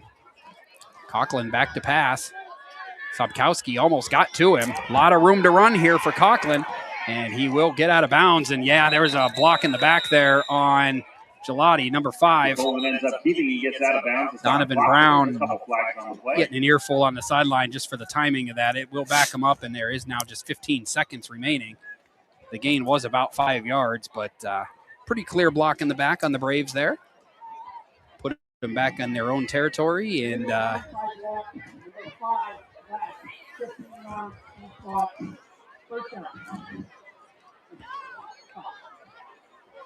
15.5 seconds remaining in the Verischetti Holdings second quarter. On the Braves, the ball will come back just a little bit. If you're just joining us, 15 and a half seconds here to go in the first probably half. Can't see too much, but Eisenhower did take an early 7-0 lead. A field goal by the Iroquois Braves got it back to 7-3 with 3:36 left in the first quarter, and then the Braves had a touchdown run near the midway point of this second quarter, and now lead 10-7. And we'll get the ball first coming out of the locker room. First down and 25 for Iroquois. Ball at their own 25, or their own 39 rather. First and 25. Coughlin in the shotgun. He's scrambling. Havers is right there. He gets away from Havers, throws downfield, and the pass is actually hauled in by Olowinski, but I think he was out of bounds. So, yeah, the pass officially incomplete. He's second down. There's just 7 seconds remaining now. Did make the catch, but 7 on the clock to go for the Braves. Let's take a knee. Yeah, you don't know how adventurous they want to go. We've already seen a few bad snaps in this game, a couple crazy things, so be surprised if they want to get too crazy here, but then again, who knows? Go under center, take a knee. Go in ahead 10-7. Let's see if Conklin follows that. He's going to stay in the shotgun. Let's see what they come up with. Probably time for one more play. You know they're probably going to look for Olowinski. No, they're going to go deep. He's got a step.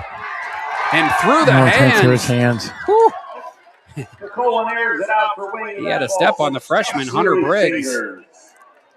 Went right through his fingers, and a lucky break for the Knights. Still time, 1 second remaining.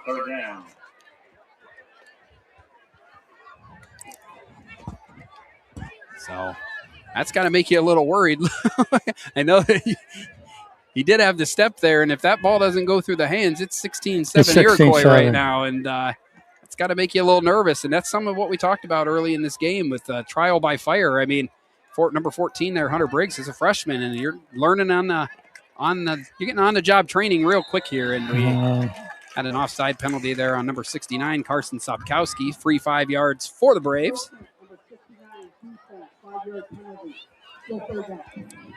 So one more snap in this first half. Iroquois leads a close game, 10-7, and we will see what they choose to do here. And I guess they're going to take a timeout and talk about something. So that's their final timeout of the half. We'll take it with them. Back in 20 seconds, you're watching high school football on the YDL Sports Network. With locations in Shippenville and Tionesta, Tionesta Builder Supply is a full-service home improvement center specializing in everything you need to build or remodel your home. From power tools and accessories to paint and sundries and general hardware merchandise, Tionesta Builders has everything you need to get your project done quickly. Find out more at tionestabuilders.us and like them on Facebook. Back here at Iroquois High School, Iroquois just took their third and final timeout.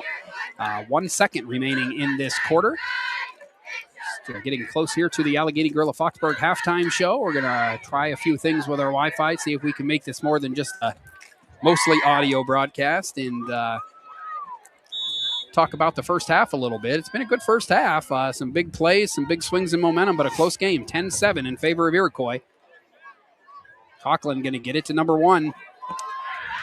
And he's got open field, and he finally is brought down at the 38-yard line. So it's an 18-yard catch by Jaceer Wayne, but that is the final play of the first half. So at the half, Eisenhower trailing the Iroquois Braves 10-7. We'll step away, be back with the Allegheny Grill of Foxburg halftime show. You're watching the high school football on the YDL Sports Network. Coming up, halftime entertainment by the Braves.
Back here at Iroquois High School, Alan Siebert, Lou Vizza with you. I don't know if anybody happens to be watching.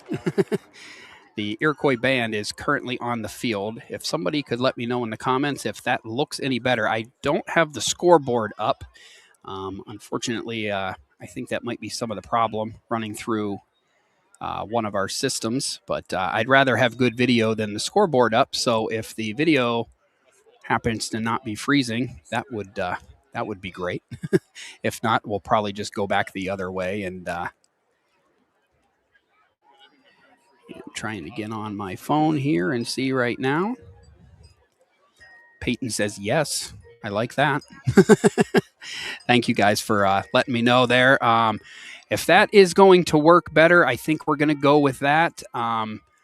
I'm going to mess around a little bit here and see if I can at least bring up a little score ticker. I have not done this very often, but these kids are currently learning on the fly, and I am going to do the same. So I'm going to send us into a commercial break, see if I can figure a few things out. And when we come back, we'll have an abbreviated Allegheny Gorilla Foxburg halftime show and get you ready for the second half of tonight's game. Thanks for sticking with us. This is high school football on the YDL Sports Network. For all your automotive needs, look no further than the Warren Tire Center. From new tires to tire repairs, PA state inspections, wheel alignments, and auto detailing, there's so much more that we can do for you, and there's no reason to go anywhere but the Warren Tire Center in Warren, Pennsylvania. With over 40 years of serving the Warren and surrounding communities, it's always been a great day at the Warren Tire Center. We offer same-day service and walk-ins are welcome. Open Monday through Friday from 7:30 a.m. to 5 p.m., the Warren Tire Center can be reached at 814-723-8050 and on the web at warrentirecenter.com. Golfing at one of the prettiest golf courses around is what you get when you play around at Hunter Station Golf Club just outside of Tonesta. Located in the Allegheny Mountains with a spectacular view of the Allegheny River, Hunter Station offers something for everyone. The rolling hills of the front nine, coupled with a back nine situated along the banks of the Allegheny River, create some of the best views in all of northwestern PA. And when you're done with your round, enjoy a delicious meal or a cold drink in our restaurant and bar. Looking for a place to stay? Hunter Station has you covered there too with play and stay packages. Find out more at hunterstation.com. We think Ross Becker Insurance is a place for you and for your family, for your individuals, for your businesses, because we want to be your insurance advisor. We're local, we're knowledgeable, we have contracts with all different insurance carriers to customize and fit the right insurance program for your needs. We're here, you can come sit down with us, talk to us one-on-one, sit across from the kitchen table, sit across from our desks, and we can give you good insurance advice, how you can save money, where you don't want to save money and skimp out on coverage. And so we're there to help balance that and give you good insurance advice, good risk management advice. So after you have a claim disaster, you can have confidence that your family, your businesses, your cars, your assets are best protected. Here at the Warren County Chamber of Business and Industry, we like to focus on our community and help our local businesses expand and succeed. Why join WCCBI? Not only do we offer a way for local businesses to grow and prosper, but we also provide business development, community involvement, and member benefits. Becoming a member of WCCBI includes benefits such as networking and ribbon cutting. Become a member or to see additional information, visit WCCBI.org today. You've got dreams. Might even be something big. Imagine what you could do with the right solutions. Secured against evolving threats and set up to make the right decisions faster. At Acrisure, we help protect and grow everything you've worked so hard to build. We are the brightest people using the best of technology. We are an extraordinary advantage for you. We are Acrisure.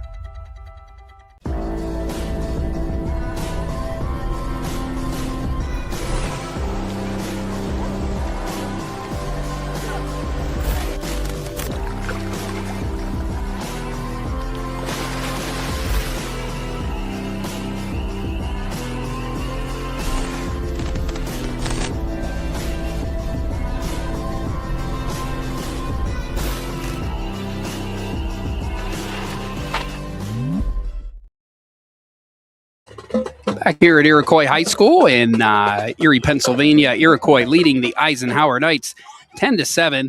It is halftime of tonight's game, and it is the Braves that are on top, leading, as I said, 10-7, as we jump into an abbreviated Allegheny Grill of Foxburg halftime show, the Allegheny Grill in Foxburg, where you come for the food and stay for the view. Come check out the new indoor-outdoor wood frame event center. The Allegheny Grill was recently voted the #1 waterfront restaurant in Pennsylvania. Find out why at AlleghenyGrill.com. We unfortunately probably not going to have much time to talk here. We have about 7 minutes remaining in halftime show. I'm going to add up some stats here quickly. Hopefully you can see on our screen, it appears that the video might be still lagging a little behind with our audio. Hopefully it's not as bad as it was earlier. I did try to do a quick fix on the fly, and some people have told me that it is looking a little better. So good for that, I guess. We'll just go with that. And I have put a banner up at the bottom of the screen. Unfortunately, with the program that I had to get rid of, we do not have access to our normal scoreboard. I have put up the banner. It shows there. I believe you guys can see it at home. Let me know if I'm wrong, but it says Iroquois 10, Eisenhower 7 at halftime. And I will try to update that during commercial breaks during the as the second half goes. As I said, this is the Allegheny Grill of Foxburg halftime show. Alan Siebert and Lou Vizza with you, taking a look now at the Warren Forest High Ed Council halftime stats. The Warren Forest High Ed Council has been serving Warren and Forest counties for more than 40 years. Visit highed.com. So for the Knights, Joe Gelati, first half, 3 out of 4 for 23 yards. He did have a big interception there as the Knights were driving in the second quarter. On the ground, Nolan Giesing leads the team with 8 carries. I believe I'm trying to do this on the fly. I'm usually pretty good at this. 8 carries, 43 yards for Giesing in the first half. Colin Havers has 5 carries for 14 yards. Joe Gelati was having a good half until, unfortunately, the 36-yard loss on the errant snap late in the first half. I believe that's, despite that, he's still positive for the night as he stands with 6 carries for 11 yards. Ollie Boozer had 16 yards on a single carry, and that was a touchdown run. Boozer also has 2 catches for 15 yards. Nolan Giesing, 1 catch for 8 yards. And that's it for the Eisenhower Knights. On the other side of things, number 4, Chase Coughlin, had some big plays, a 50-yard pass and a 35-yard pass in the first half. He was 6 out of 10. I believe quick math tells me he had 125 yards, no touchdowns, no picks. Cameron Cadden on the ground, 6 carries for 36 yards and a touchdown. Donovan Brown, 1 carry for 4 yards. Chase Coughlin, 1 carry for 9 yards. And Donovan Berry, 3 carries for 19 yards. Through the air, 2 catches for 5 yards for Donovan Brown. I believe Noah Olowinski, 2 catches for 52 yards. And Josiah Wayne, 2 catches for 68 yards in the first half. Had a couple big plays there. And take a look now at your Hunter Station Golf Club first half summary. A season pass from Hunter Station Golf Club in Tynesta would make a great Christmas present for that special golfer in your life. Call 814-755-4558 to buy a season pass today and ask them about their play and stay packages. Hunter Station Golf Club is located 3 miles south of Tynesta. HunterStation.com. And the scoring in the first half, the Knights got on the board first, came out quickly with a Ollie Boozer 16-yard run. That was with 8:39 remaining in the opening quarter. Chase Card had the extra point, and the Knights led 7-0. Camden Armbruster kicked a 28-yard field goal with 3:36 left in the first quarter to get the Braves on the board. And then the Braves took their first lead of the game with 7:31 left in the first half, and that was Cameron Cadden with the 1-yard touchdown run. And the Knights drove inside the Braves 10 in the final minutes of the first half, but ended up losing 10-7, or not losing, but trailing 10-7 as we reach halftime. So that's where we stand now. Going to step away briefly, try and wrap up a few things, and then we'll talk some brief second half adjustments. Get you ready for the second half. You're watching high school football on the YDL Sports Network. Here in Warren County, Seneca Generation delivers more than electricity. We provide clean, reliable power, and we're proud to call this community home. Our team is committed to giving back, supporting local programs, and helping create opportunities that make a difference for families, schools, and neighborhoods. Because powering homes means empowering lives. Seneca Generation, powering your home, empowering our community. Have a fender bender? Weekend Mender at Park Avenue Motor Car. Bring your vehicle to Ron and the crew at Park Avenue Motor Car, 7 South Carver Street in Warren, or call 814-726-9728. Park Avenue Motor Car, proudly serving Warren County for 30 years. High school football is back, and so is Nolf Bites. Join me, Chris Rossetti, along with Ronnie Geist and Andy Byers each week from Nolf, Chrysler, Dodge, Jeep, and Ram in Fairmont City as we talk high school football and beyond. The games, the teams, the players, the stories, whatever else gets us talking this week. Local football, plenty of opinions, and a little fun along the way. It is Nolf Bites every week on the YDL Sports Network from Nolf, Chrysler, Dodge, Jeep, and Ram in Fairmont City.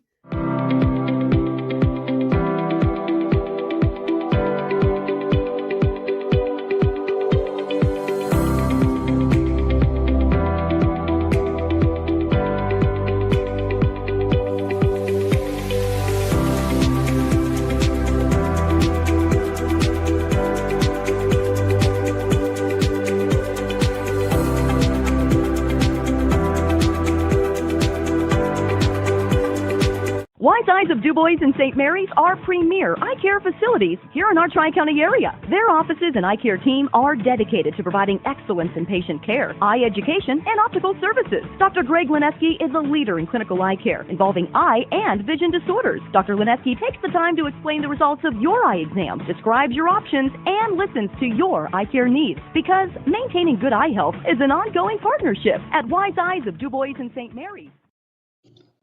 Icy Ink Screen Printing and Embroidery offers screen printing and embroidery on apparel as well as on cool gear like backpacks, window decals, and engraved tumblers. We also specialize in team, business, and organization fundraisers. Check out our Icebox stores online at icyinc.com or give us a call at 814-688-0034. Let's meet, drink coffee, and design some cool shirts. Be cool, wear Icy. For more than 4 decades, Carmate Trailers has been building quality trailers and building a stronger community right here in Leeper. From skilled local craftsmen to a commitment to American-made materials, Carmate takes pride in doing things the right way. And if you're looking for a great job close to home, consider becoming part of the Carmate team. Carmate Trailers, locally built, community proud, and making trailers that work for a living since 1982. Learn more at carmate-trailers.com.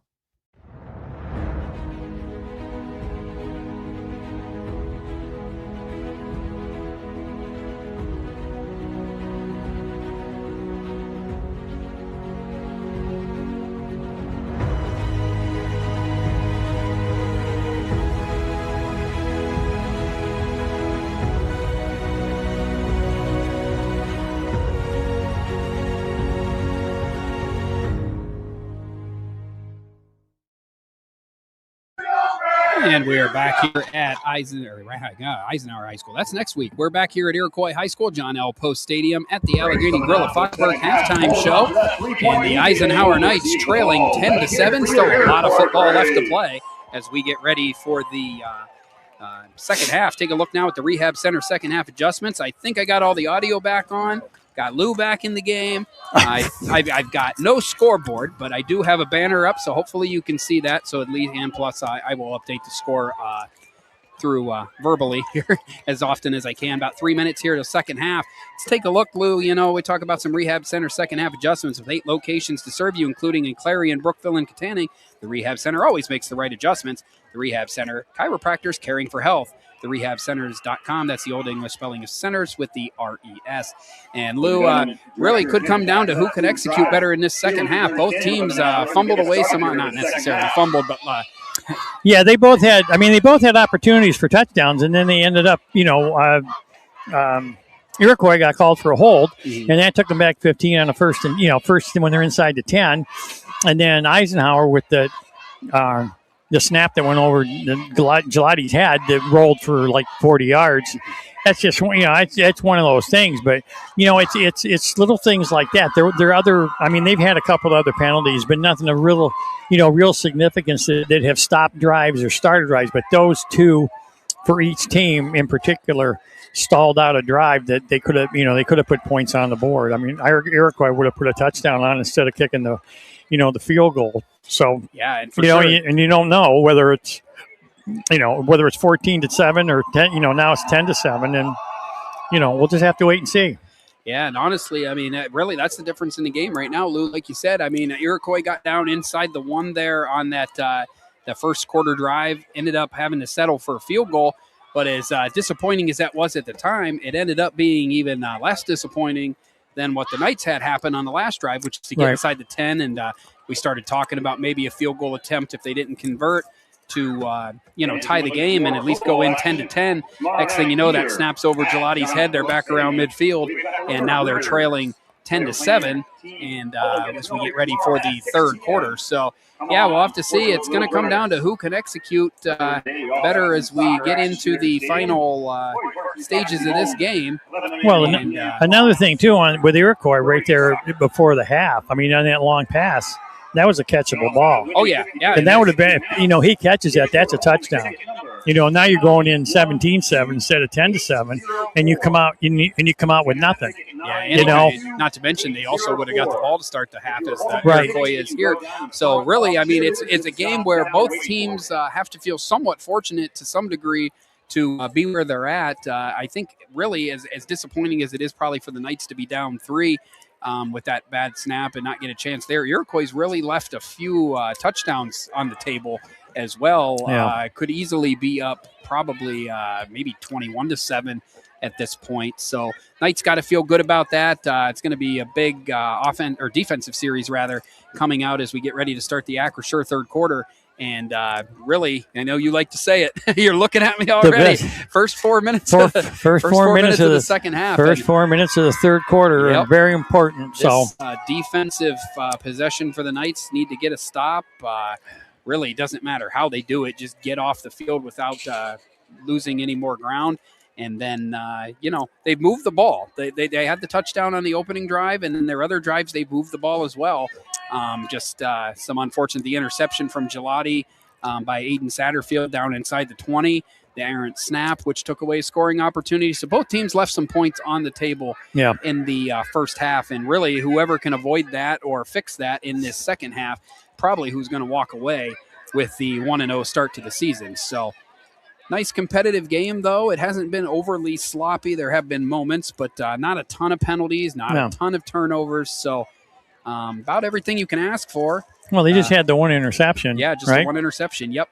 And, that's the only turnover of the game so far by either team was the Gelati interception. So the Braves are going to have the ball. Chase Card is going to kick off. Hopefully, if you're joining us, again, if you can let me know in the comments, if my audio is matching up with my video. I had to eliminate a program, but I think we sacrificed the scoreboard for video quality, and it's a fair trade right now. That ball kicked short, actually picked up by Cadden, and Cadden gets outside. He's into Knights territory. Boozer giving chase, and Cadden's going to give the Braves excellent field position all the way down.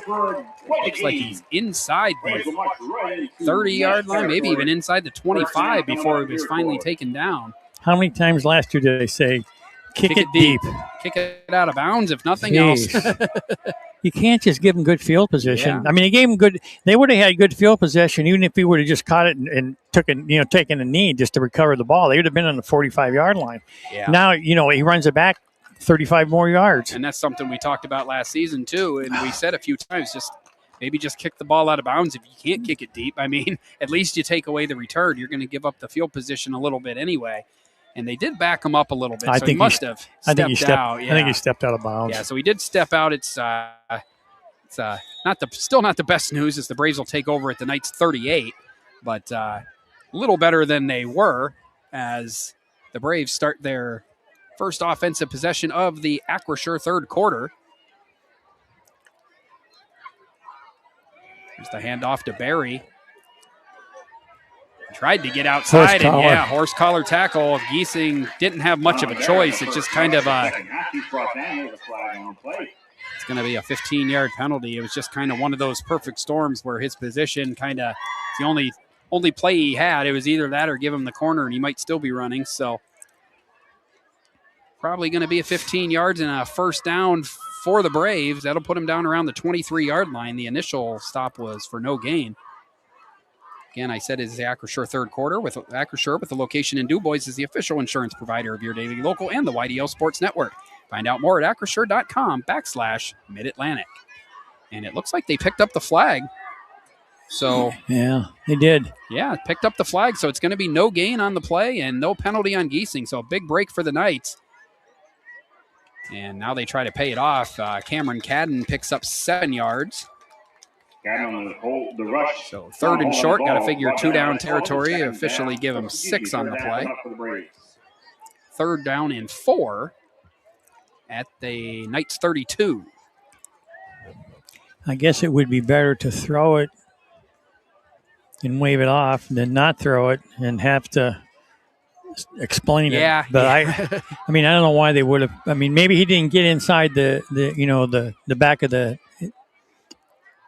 shoulder pad. Pass to Jasir Wayne. And, man, he's shifty. He might have had the first down and ran backwards. I think he's still forward progress. Still going to give him the first down. That's Wayne's 3rd catch of the night. Jasir Wayne on the completion. They're going to give him forward progress. And that's a Ty Nesta Builder Supply first down for the Braves, down to the Knights' 27-yard line. Just over a minute gone by in the Acrisure 3rd quarter. He may not have got on the inside of the shoulder pad. He just may have had the shirt. I didn't see a lot of... he didn't go back this way. Yeah. I mean, he didn't pull him backwards, so... I didn't see a lot of argument from the Iroquois sideline, and the play happened right in front of him. So I would think that probably generally received as a fair call on the field if you don't get too much complaint about losing 15 yards from the team that's losing the 15 yards. Coughlin end around to number 5. Donovan Brown got away at first, and but Giesing, I believe that is, number 8, stayed with the play and ends up holding Brown to a 1-yard gain. A little extra effort to get back to that line of scrimmage. Second down and 9 from the Knights' 26. So big sequence here for the Knights. Said before the 3rd quarter started, it doesn't really matter how they get off the field with no points here. They just need to find a way to get off the field and have it still be 10-7. Put that offense back in position to drive the field and take the lead. But Iroquois doing their best to thwart that after the kickoff return, and now handing the ball to 24, Donovan Berry, right up the middle. No room there for him at all. He's got no gain, and it's 3rd down and 9. To thank all of our viewers tonight, thank you for sticking with us in that first half. Had a little bit of video problem. I think it was one of the programs we were using. Not sure what the issue was.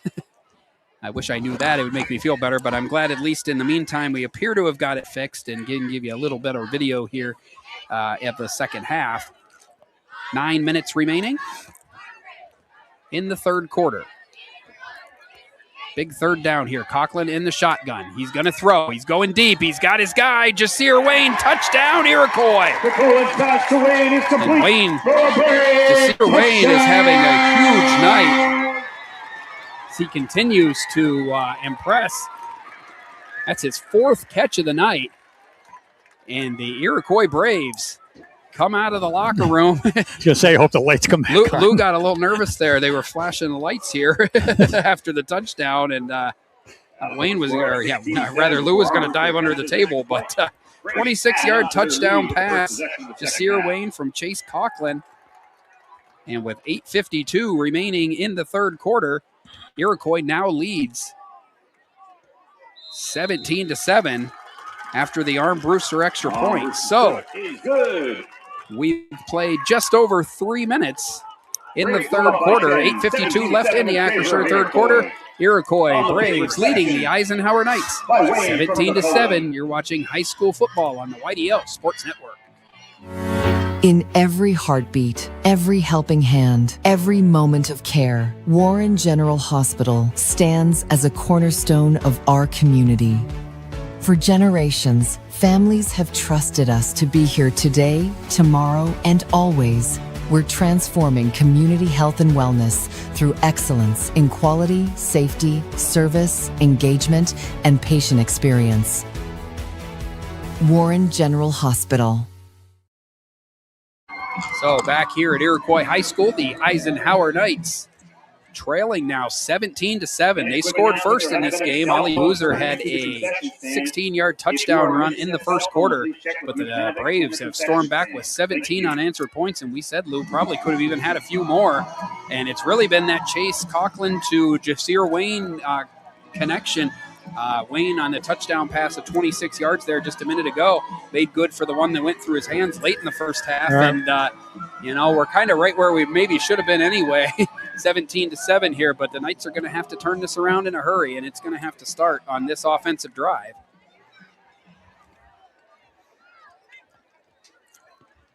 Boozer, Giesing, and Gelati back deep. Armbruster, who's 3 for 3 on kicks tonight, a pair of extra points and a 28-yard field goal, will kick.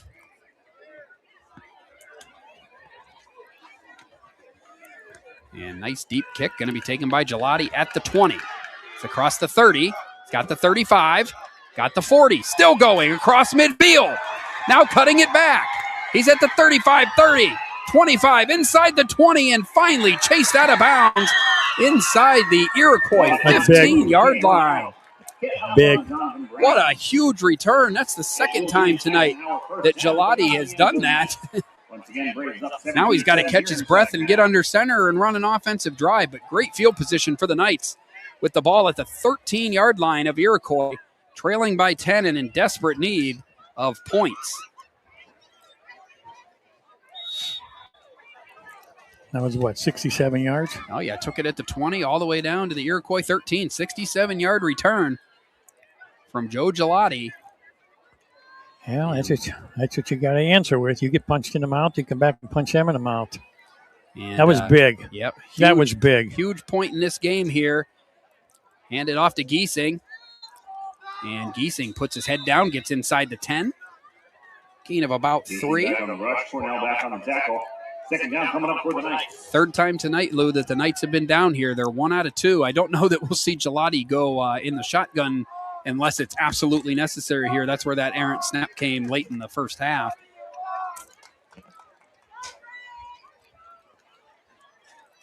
It's Huck Fedorchuk running the play in from the sideline, and the Knights have a second down and 7 at the Iroquois 10.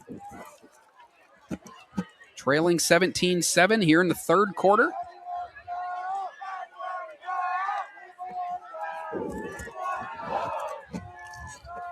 Gelati under center. He's going to roll out. Thinking about passing. He's got Boozer wide open in the end zone. Threw it late. And ended up throwing it up for grabs, and it's intercepted. Nope, out of bounds. Yeah, Gelati just missed. Boozer was standing wide open in the end zone for a few seconds. And then Gelati threw it kind of late, and it was kind of an up for grabs pass, and unfortunately gave Iroquois time to recover. And luckily for the Knights, though, it was not a turnover, and they'll live to play another down here. Third down and 7, right about where they were, 3rd and 7 late in the first half when things went awry. So we talked about it, Lou, though, right now. We had an abbreviated halftime show, but we did have a some points to make, and that was one of them. It's going to come down to who can execute those moments.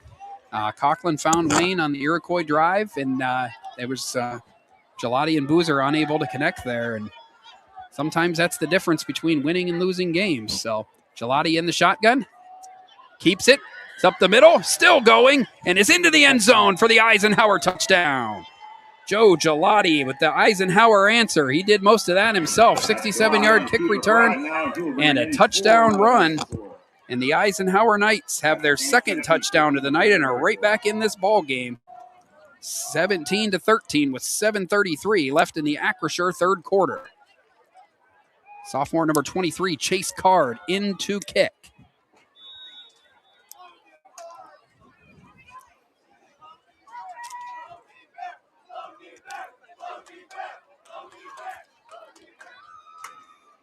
There's the snap. Card's extra point is on the way, and he puts it through beautifully.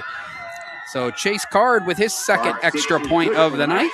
And with 7:33 left in the Acrisure third quarter, the Eisenhower Knights get within 3. It's now 17-14. Back in 30 seconds with more high school football on the YDL Sports Network. Looking to score big on your next vacation? Start with a travel advisor who delivers. Your cruise planner's advisors, your go-to, saving you time, money, and stress, while hooking you up with exclusive deals, upgraded amenities, and early booking discounts.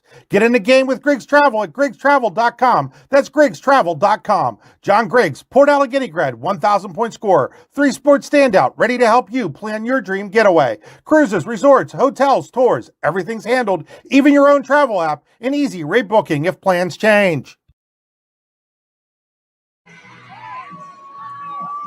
Back here at Iroquois High School, we've had some fireworks here early in the second half. It was 10-7 Iroquois at halftime. Big kick return by Cameron Cadden set up the Braves, and the Braves paid it off with a 26-yard touchdown pass from Chase Coughlin to Jasir Wayne, and made it 17-7. Joe Gelati said, I can see that and do you one better. 67-yard kick return, and then a 10-yard touchdown run. Chase Card's extra point makes it 17-14.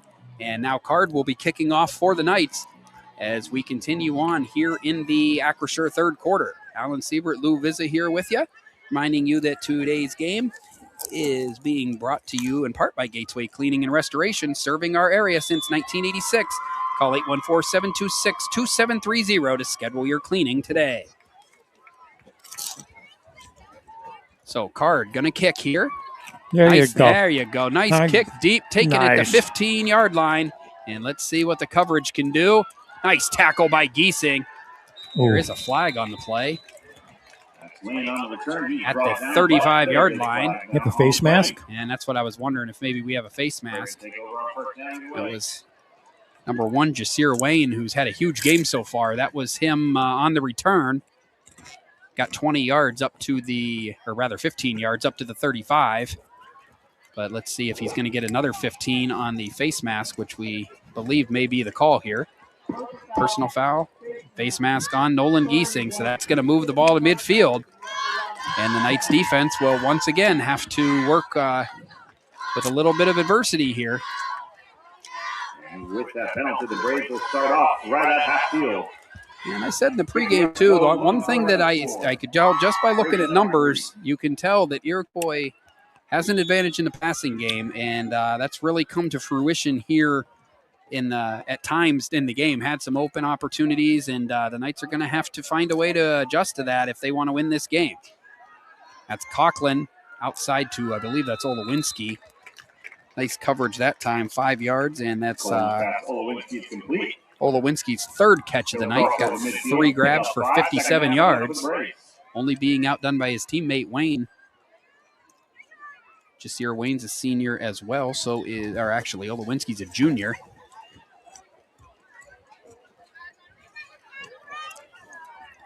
So 2nd and 5, ball at the Knights 45.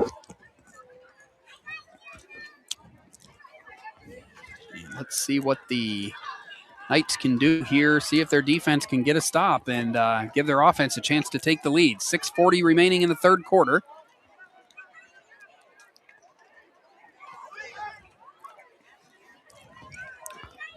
Maybe the angle I'm standing at line looks a little unbalanced there, but they hand it off to 24 Barry. It's got 3 yards, and it'll be 3rd down and short. So Iroquois right now kind of doing what Eisenhower did in the first half with what works, keeping the 2nd and 3rd downs pretty manageable as they try to move toward another score and put it back up to a 2-possession game.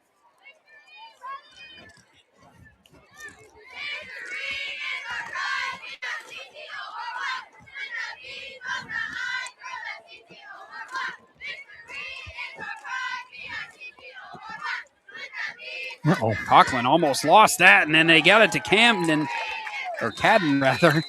It's a mouthful. And did a good job because he ended up getting 10 yards out of the play on what could have very easily been disaster for the Braves. They have a Ty-Nesta Builder Supply first down to the Knights 32. It's really it's becoming more apparent as this game goes on. This is what's going to happen. The Knights are going to have to find a way to come up with a stop on one of these drives. The offense seems able to move the ball, but defense has to be able to get off the field too. Barry falls forward for a gain of 2. Trips and flip aside a little bit for a couple of yards. 2nd down coming up for the Braves. He's 2nd down and 8. Ball right at the 30-yard line.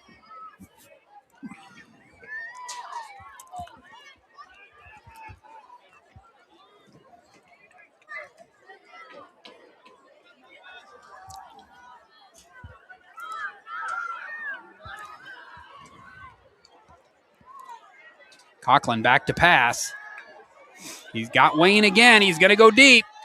And Wayne's got another touchdown grab. Pass to Wayne is complete for another Braves touchdown. 30 yards from Chase Conklin to Jasir Wayne. And just like that, Iroquois back on the board. Back and forth we go. And I think that they found their where they want to pick on the Knights, unfortunately, here. And it's in the passing game. Conklin's put up a couple of great passes, and Wayne's made the grabs. And with 4:46 left in the Acrisure third quarter, it is 23-14 in favor of Iroquois. And the extra point is blocked. Point after is blocked by the Knights. It's the first missed kick for either team tonight. But with 4:46 remaining in the third quarter, the Eisenhower Knights trail the Iroquois Braves 23-14. Back in 30 seconds with more high school football on the YDL Sports Network. Here in Warren County, Seneca Generation delivers more than electricity. We provide clean, reliable power, and we're proud to call this community home.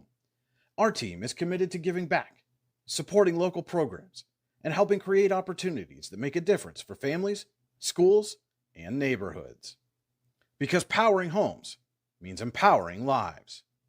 Seneca Generation, powering your home, empowering our community. We're back here at John L. Post Stadium at Iroquois High School. The Eisenhower Knights trailing the Iroquois Braves 23-14.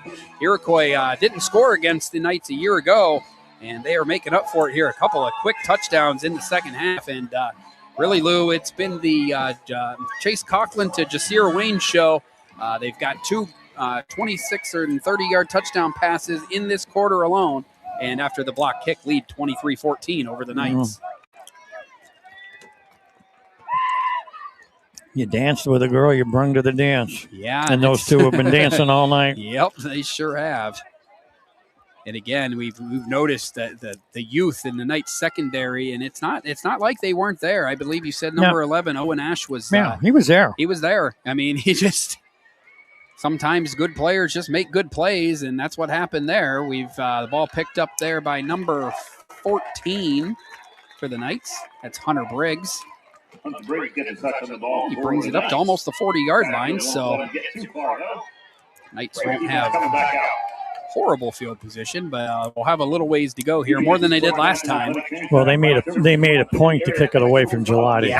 Yeah, Gelati's burned him a few times and weren't willing to try it again. 4:41 left after third quarter. 23-14 in favor of the homestanding Braves. Reminder, Lou and I will be on the air next week, next Friday night, home opener at the Pasture of Pain. The Eisenhower Knights hosting the Fairview Tigers. I believe that's a region game. Yeah, and I will be on the air, planning to be on the air Tuesday for Eisenhower's home volleyball opener against Erie First Christian.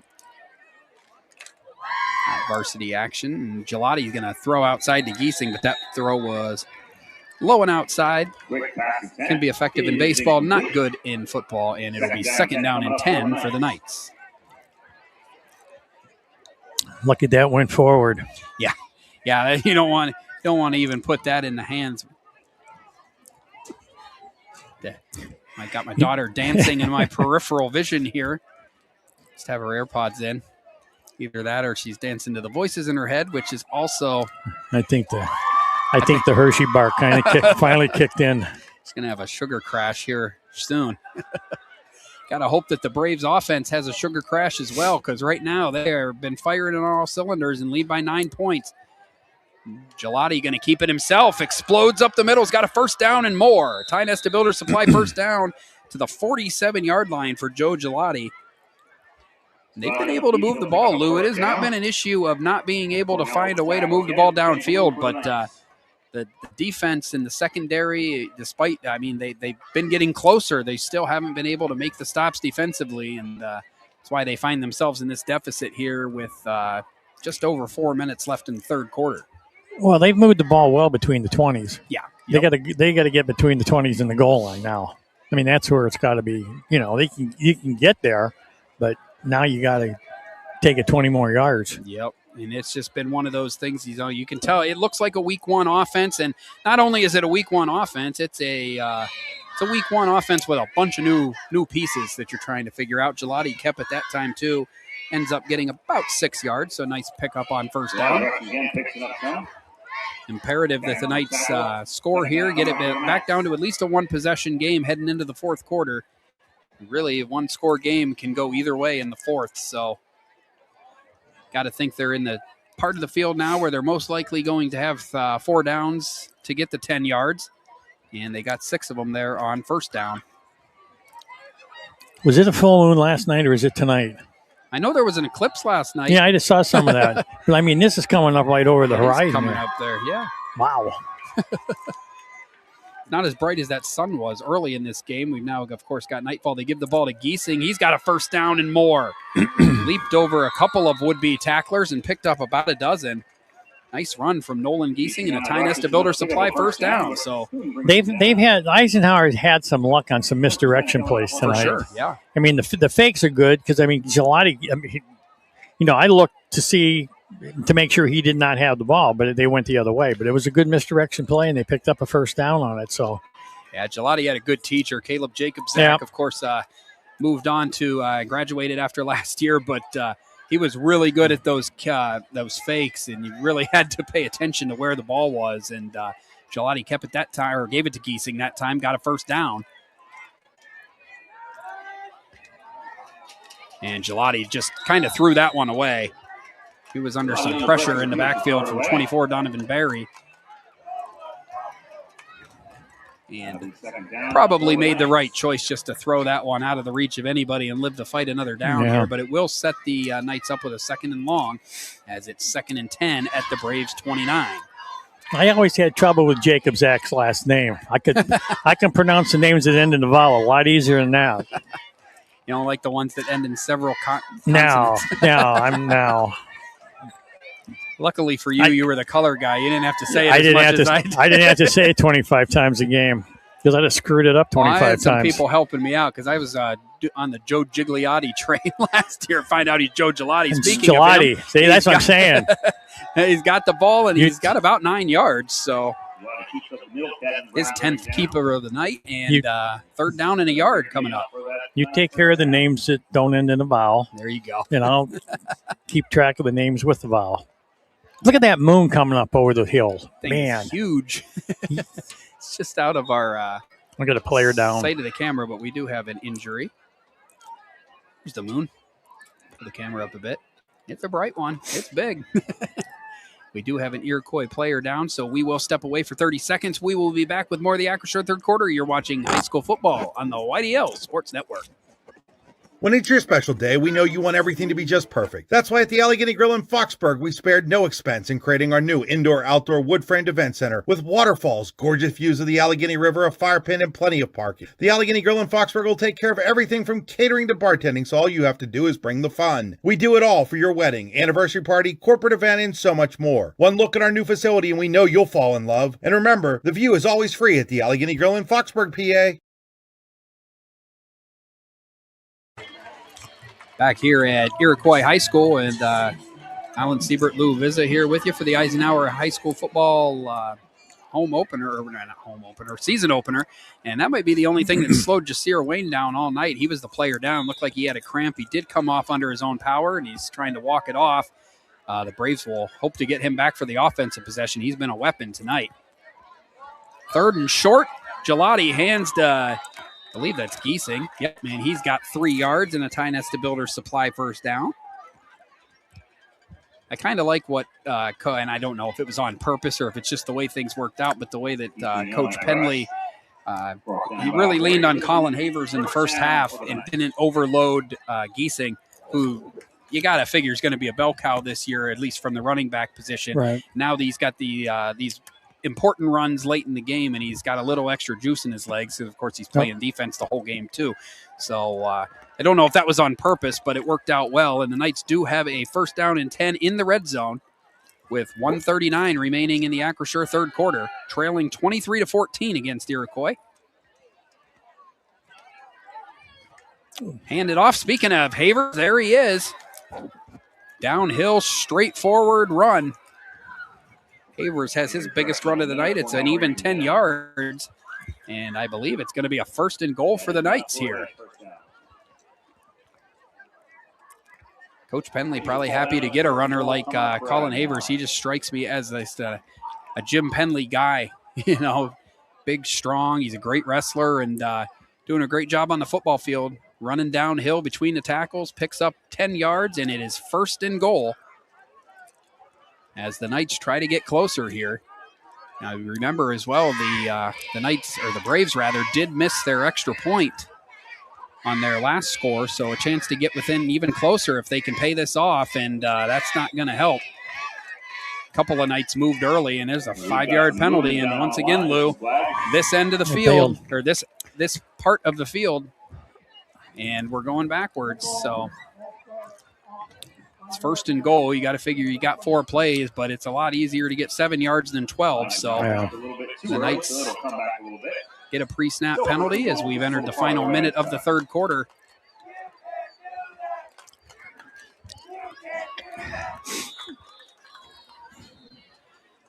Clock starts back up again. It's 1st and goal for the Knights from the Iroquois 12. Braves 23, Knights 14. Season opener for both teams, non-region contest tonight. Iroquois looking to erase this thing of a 34-0 loss against these same Knights last year. Not the same Knights, though, in a lot of ways. A lot different. Look, Gelati drops the snap, picks it up, and probably did a good job just to lose 3 there. So, again, inside the 20s, Lou, you talked about it. It's been a bugaboo all night, and it continues to be so. Now it's 2nd down and goal from the 15, and again, it was the snap. That one, though, looked more like on the quarterback than the center. Yeah, it was a good snap. He just dropped it. And that is how the Acrisure third quarter is going to come to a close. So Eisenhower does score its 2nd touchdown of the night, but Iroquois scores 13 points in the third quarter, and we'll head to the fourth quarter. The Eisenhower Knights trailing the Iroquois Braves 23-14. Back with the fourth quarter, you're watching high school football on the YDL Sports Network. With locations in Chippenville and Tionesta, Tionesta Builder Supply is a full-service home improvement center specializing in everything you need to build or remodel your home. From power tools and accessories to paint and sundries and general hardware merchandise, Tionesta Builders has everything you need to get your project done quickly. Find out more at tionestabuilders.us and like them on Facebook. Have a fender bender? We can mender at Park Avenue Motor Car. Bring your vehicle to Ron and the crew at Park Avenue Motor Car, 7 South Carver Street in Warren, or call 814-726-9728. Park Avenue Motor Car, proudly serving Warren County for 30 years.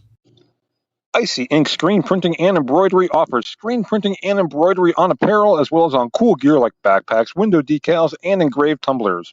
We also specialize in team, business, and organization fundraisers. Check out our Icebox stores online at icyyyinc.com or give us a call at 814-688-0034. Let's meet, drink coffee, and design some cool shirts. Be cool, wear Icy. Back here at Iroquois High School. 2nd and goal for the Knights at the 15. Once again, Gelati struggles with the snap and has nowhere to go. I think I know one thing that they will be working on in practice this week, Lou. Those snaps, just time and time again, have hurt the Knights. Third down coming up. Yeah, this shotgun's not treating them well. Yeah, now you got 3rd down and 20. You're probably outside of Card's field goal range, and now you're once again staring, possibly getting inside the 10 with no points in the mouth. And that's said it at halftime. That could end up being the story of the game. So 3rd down and goal, the ball all the way back at the 20. You got to figure it's a passing down. So again, likely, even though it's been a struggle at times, you're probably going to see Gelati in the shotgun, and he is.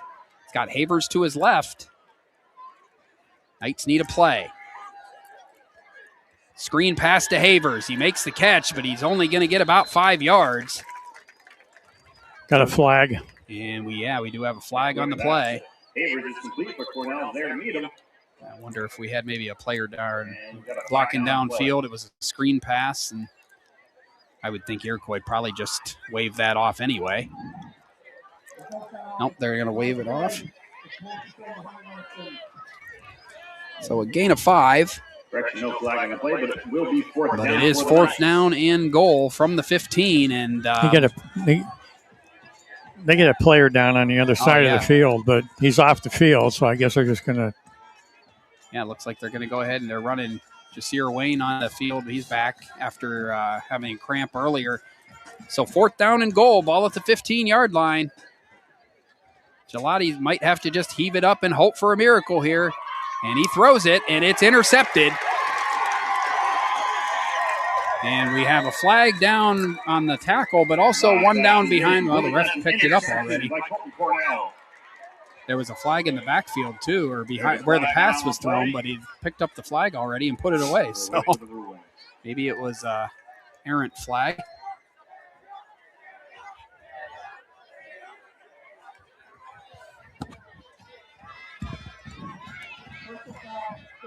There's a face mask on the tackle, another 15 yards. So still a lot of game left, Lou, but if this doesn't end up in the Knights' favor, they're gonna wonder what could have been. 2 times now they've had the ball inside the 10-yard line and have walked away with 0 points. And in a 9-point game, that's the difference.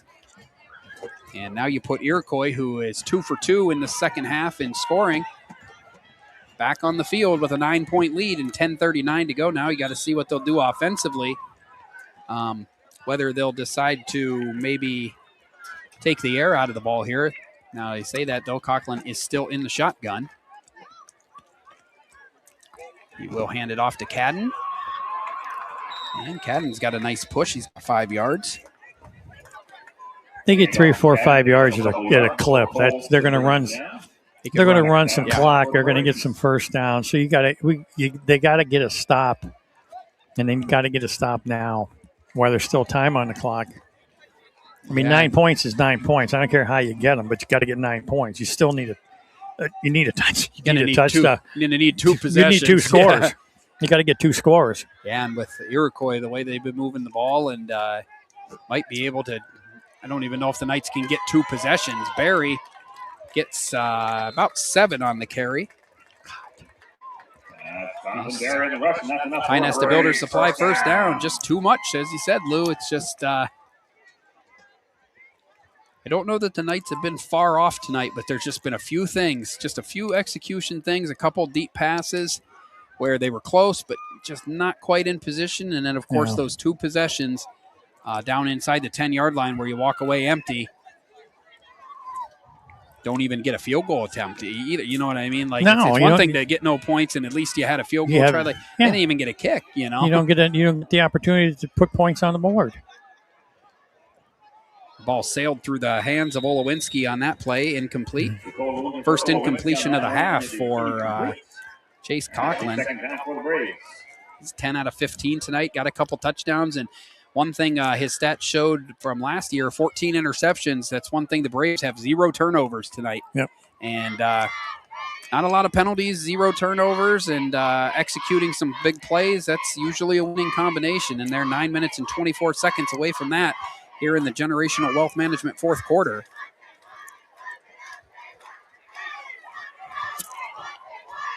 Second and 10, ball at their own 4-4. Coughlin again in the shotgun. Clock stopped after the incompletion. They will hand it to Cadden. Jonathan Sullivan, rather, was there, and can't see who else was in on the tackle. Like number, Cadden. Cramp. Yep, Cadden's got a cramp. And that is the second player to go down with a cramp here, and they'll step away. 9 minutes and 10 seconds remaining in the Generational Wealth Management fourth quarter. We'll step away briefly and be back with more high school football on the YDL Sports Network.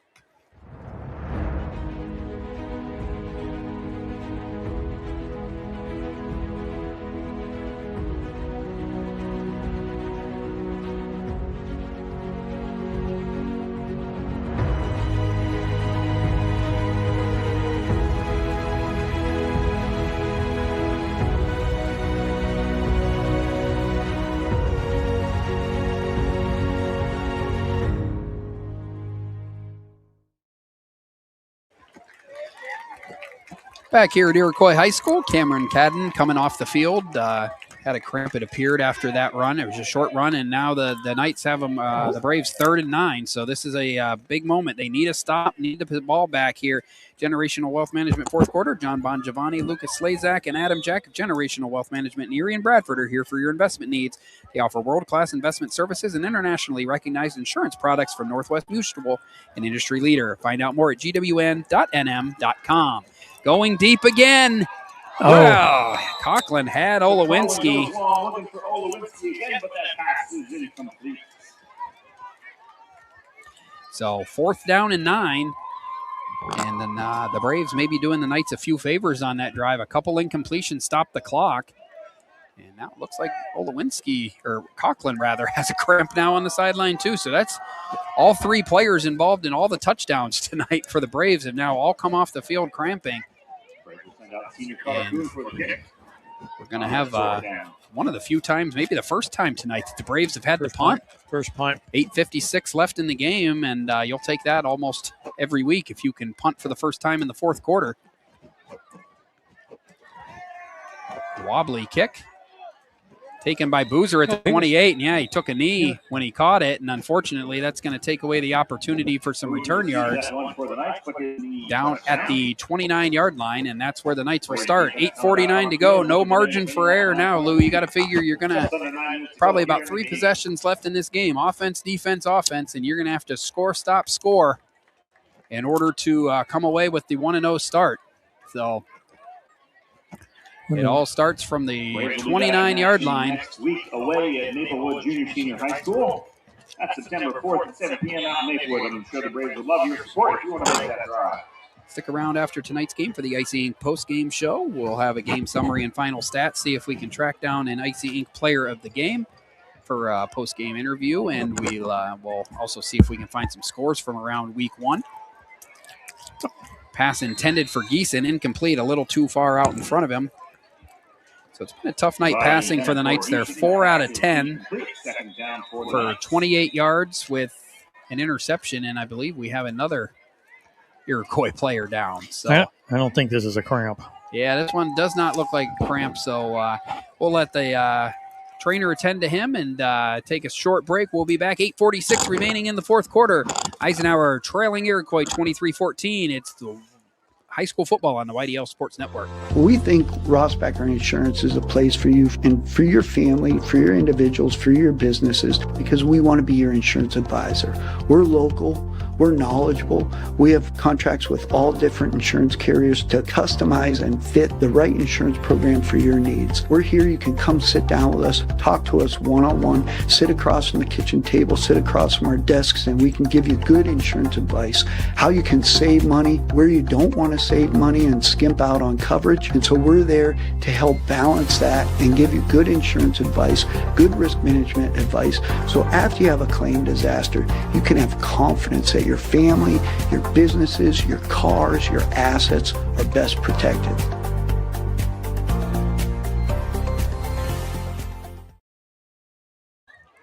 Back here at John L. Post Stadium at Iroquois High School. And I believe the injured Brave there, according to our roster, was number 8, Rex Brown.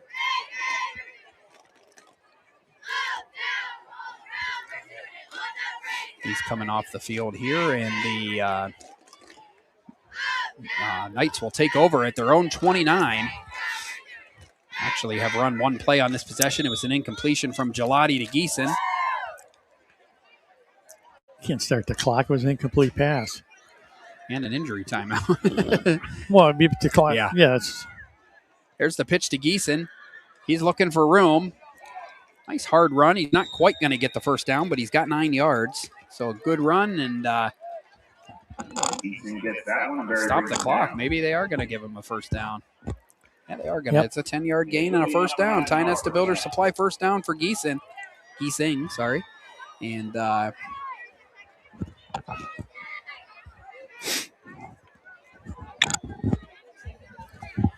Knights will be moving pretty quick here for the rest of the game. Only 8:20 to go. They're going to need 2 possessions.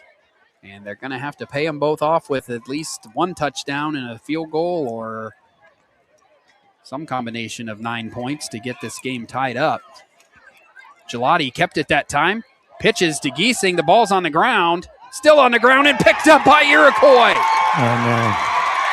Picked it up on a dead run and is in the end zone. That was number 5. I believe that was Donovan Brown. There is a flag on the play. I think it's going to be for the Iroquois players coming outside of the box, running down the field. The official ran into one of the coaches. Oh, okay. Yep. I was going to say, I figured but that's what it was. There's already scored, so they'll put it on the. They should put it on the kickoff because the ball it would be a dead ball foul. I don't think they take it on the extra point or the kickoff. So see what they say. 43-yard fumble return with 7:57 left in the fourth quarter. And unfortunately for the Knights, it's not looking good here. Second turnover of the game.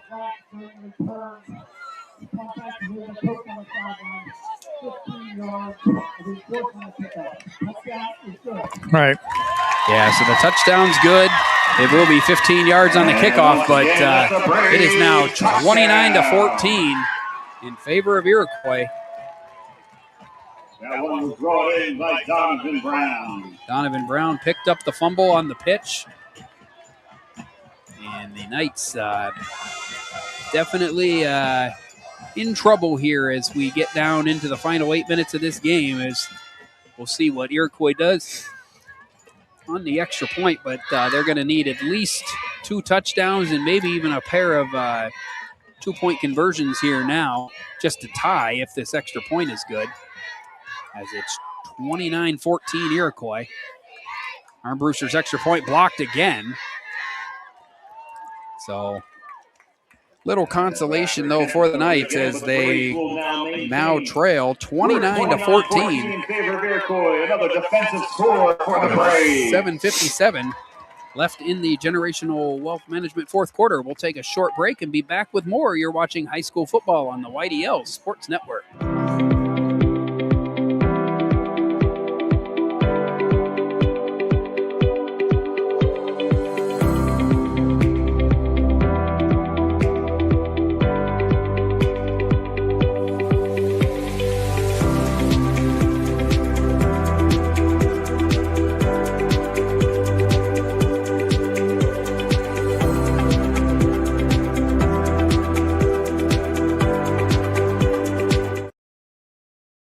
Back here at Iroquois High School, it is 7:57 left in the fourth quarter. Iroquois leading Eisenhower 29-14, just scored on a 43-yard fumble return from Donovan Brown. And it's tough sledding right now for the Knights. They'll get 15 yards here on this kickoff after the sideline penalty. But little consolation here for the Knights as they face a big hole here with 8 minutes to go. Alan Siebert, Lou Vizza here with you. John L. Post Stadium in Iroquois. A chilly night as it's cooled down quickly. you got to get Gelati up closer. Yeah, there's just been some execution issues. But I've seen the flashes from the Knights tonight, but yeah, you want the ball in Gelati's hands as much as you can, and so far we just haven't been able to see it. Short kickoff, and the Knights will take over in Braves territory. So I believe that was Hunter Briggs again. Briggs holding on to that for the Knights. So it'll be good field position for the Knights, but facing a 15-point deficit here as we get into the final 8 minutes of this game. Big game for a couple players on the Iroquois Braves. Jasir Wayne, 5 catches tonight, 2 touchdowns. Probably could have had a third. It went through his hands, and it's been that kind of night. It's the Knights have had their moments. They haven't been manhandled by any stretch of the imagination, but still facing a deficit here as we enter the final 8 minutes of the game. Gelati under center, ball at the 45. Pitch to Giesing. Giesing leaps over a would-be tackler and ends up with about 7 or 8 yards. Give him 8. Giesing's going to get a heavy workload this season, Lou, and he's done a good job tonight. Runs hard, especially outside, and they've had Colin Havers doing more of the inside running. Well, the kids that have played have played well. You know what I mean? The juniors, the kids that have come back have played well. The younger guys just got to step up a little bit, and they'll be fine. First game, it's all right. We said they're kind of doing on the job training here, and they've had some good adversity to overcome tonight. Gelati finally does get the ball to Havers, but Havers didn't have very much room to work with. He gets a half of what they needed. It's 3rd down and 1. Ball at the 36-yard line. 4-down territory from here on out for the Knights. Did you say the Havers kid's a Warren kid? He played football for Warren in the past, from what I understand. Okay. But yeah, he's actually a Youngsville kid.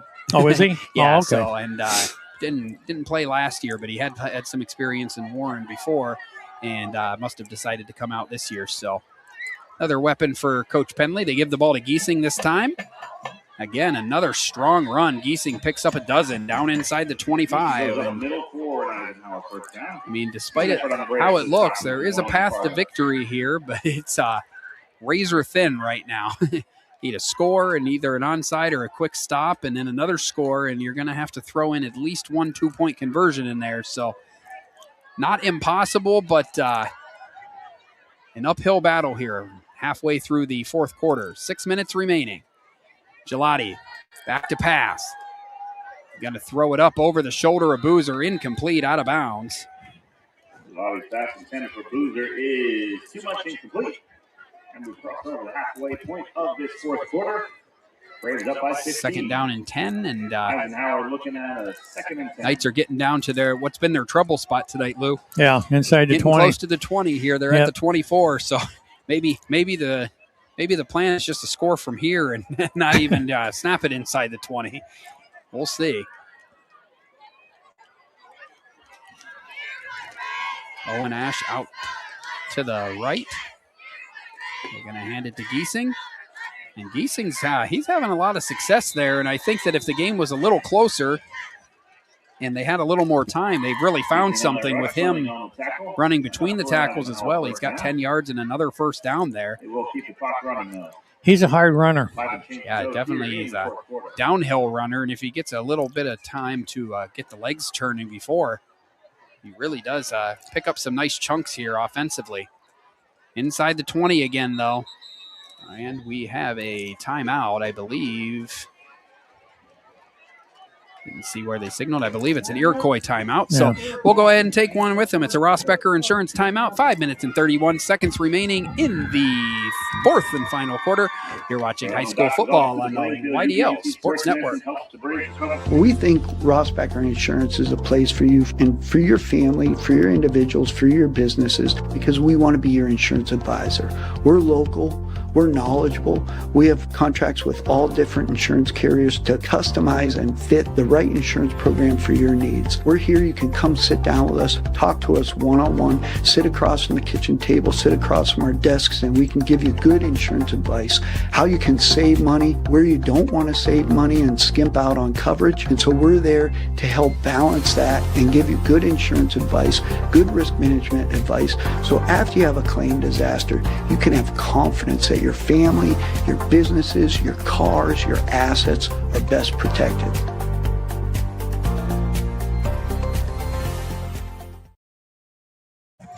Back here at Iroquois High School, the Knights taking the snap. 1st and 10 from the 14-yard line.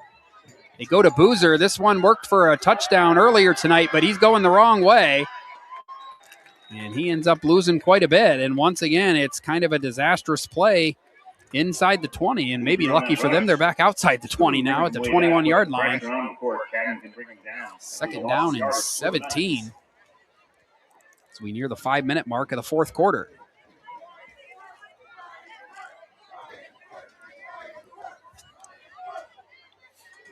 Under 5 minutes to go now. Knights in 4-down territory, 2nd and 17, ball at the Iroquois 21.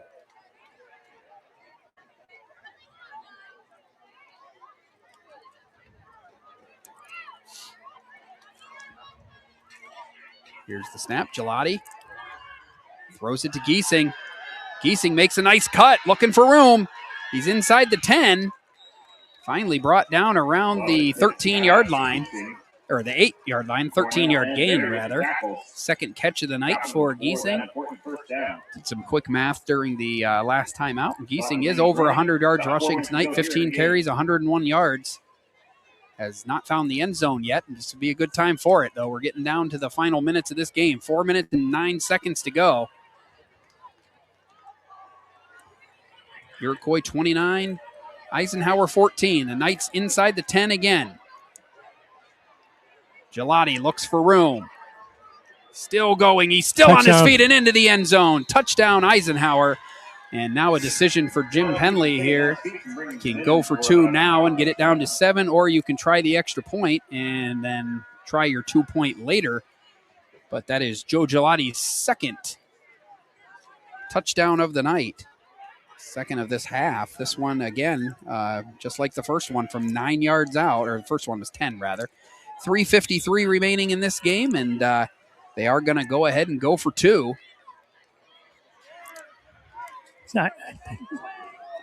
I think I'd kick it. Yeah, we'll then see. You're down 8. Now if you miss it, you're down 9. 2 possessions. Yeah, and this play looks like it's in trouble. Gelati is stopped short, and now it is a expected 2 possessions now. Yep. So it's 29-20. With that touchdown of the Iroquois 29, Eisenhower 20. So with 3:53 to go, we'll have to see if Coach Penley has anything in the onside kick bag here.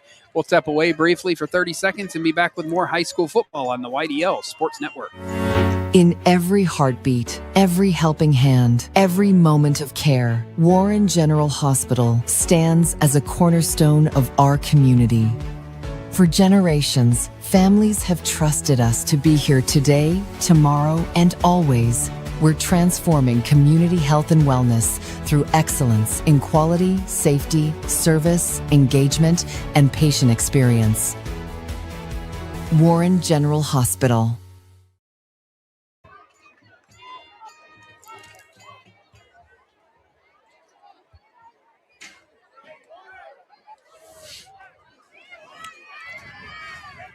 Back here at Iroquois High School, Eisenhower trailing Iroquois 29-20. Eisenhower did just score. Joe Gelati has his second touchdown run of the night, 9-yard run. The 2-point attempt failed, though, and unfortunately that's going to keep it at a 2-score game, though it does look like that Chase Card is lining up for a potential onside kick. And we'll have to see if the Knights have any success with this attempt here. Kicked it into the middle of the line. Got a decent bounce, but right into the hands of Cameron Cadden. Cadden picks up that onside kick attempt. And so now the Braves will come out on offense. The Braves will go to work on trying to run out the final 3:51 of this game. Penley has Coach Penley has 2 timeouts remaining.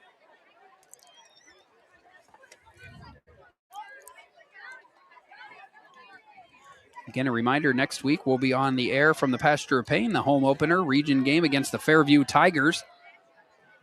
Game is Friday night at 7 o'clock. We got a couple Thursday broadcasts this year, I believe, as well. Yeah, 2 of them. A home game against Girard, and I believe an away game at Northwestern. So to keep an eye on the schedule as we go on here. But the Braves looking to put the finishing touches on a win here. And they're doing a good job of that. Donovan Berry right up the middle, and he's gone. 53 yards for the Iroquois touchdown.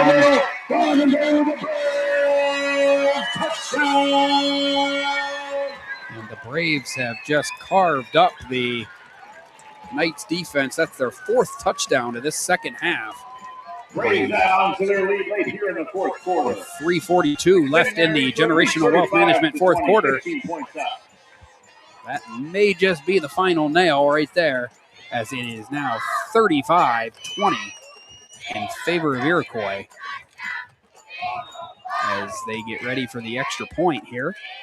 Armbruster's had 2 blocked tonight. Let's see if he's successful on this one. Kick is up and through. Armbruster's kick is good, but we've got a flag on the play. My camera person has it midfield, though. You got a flag. Flag on the play. The kick was good. Yeah. Camera person apologizes. See what the flag is. The kick was good. It would make it 36-20. It would stay a 2-possession game, but you'd need 2 2-point conversions as well.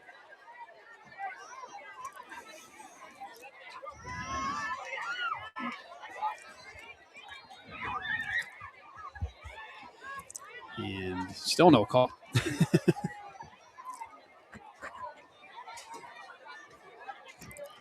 And still no call. And now we're going to go talk to another guy. Little confusion here. It's week 1 for the refs as well.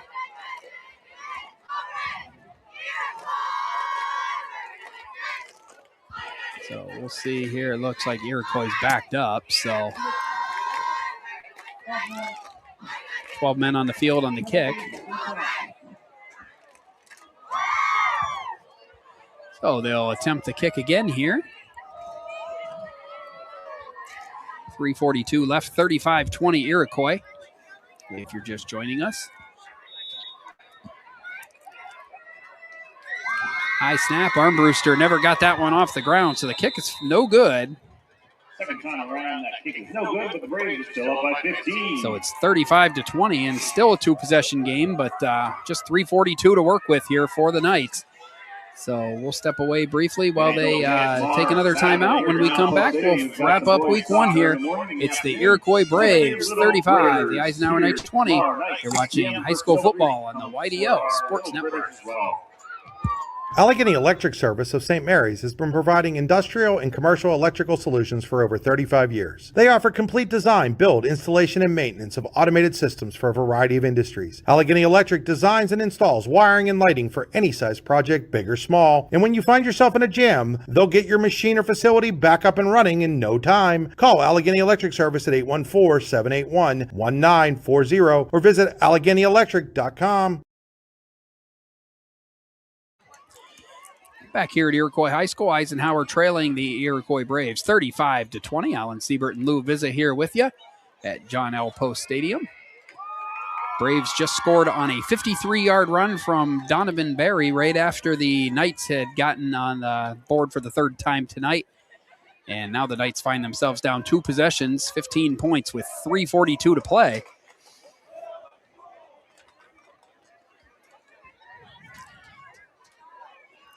It'll be Armbruster kicking off. Still Boozer, Giesing, and Gelati back deep, though they haven't been kicking to Gelati much after his kick returns earlier in this half.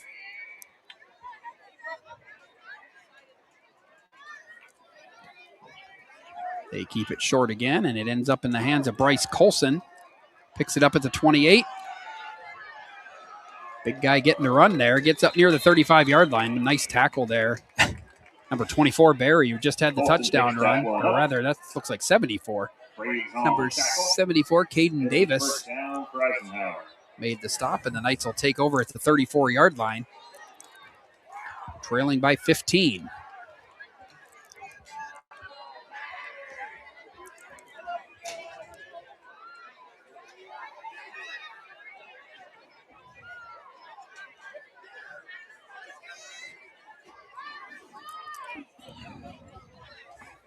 Knights come out of the huddle here. 1st down and 10 from their own 33. Not a lot of time to work with. 3:36 to go.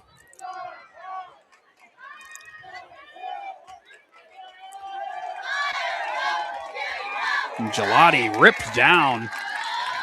Wasn't a lot of blocking on that one side there. Kind of came through untouched. Gelati Long behind that line. loses 8 yards. 2nd down long coming up for the Knights. And it will be 2nd down and 19 back at the 25-yard line.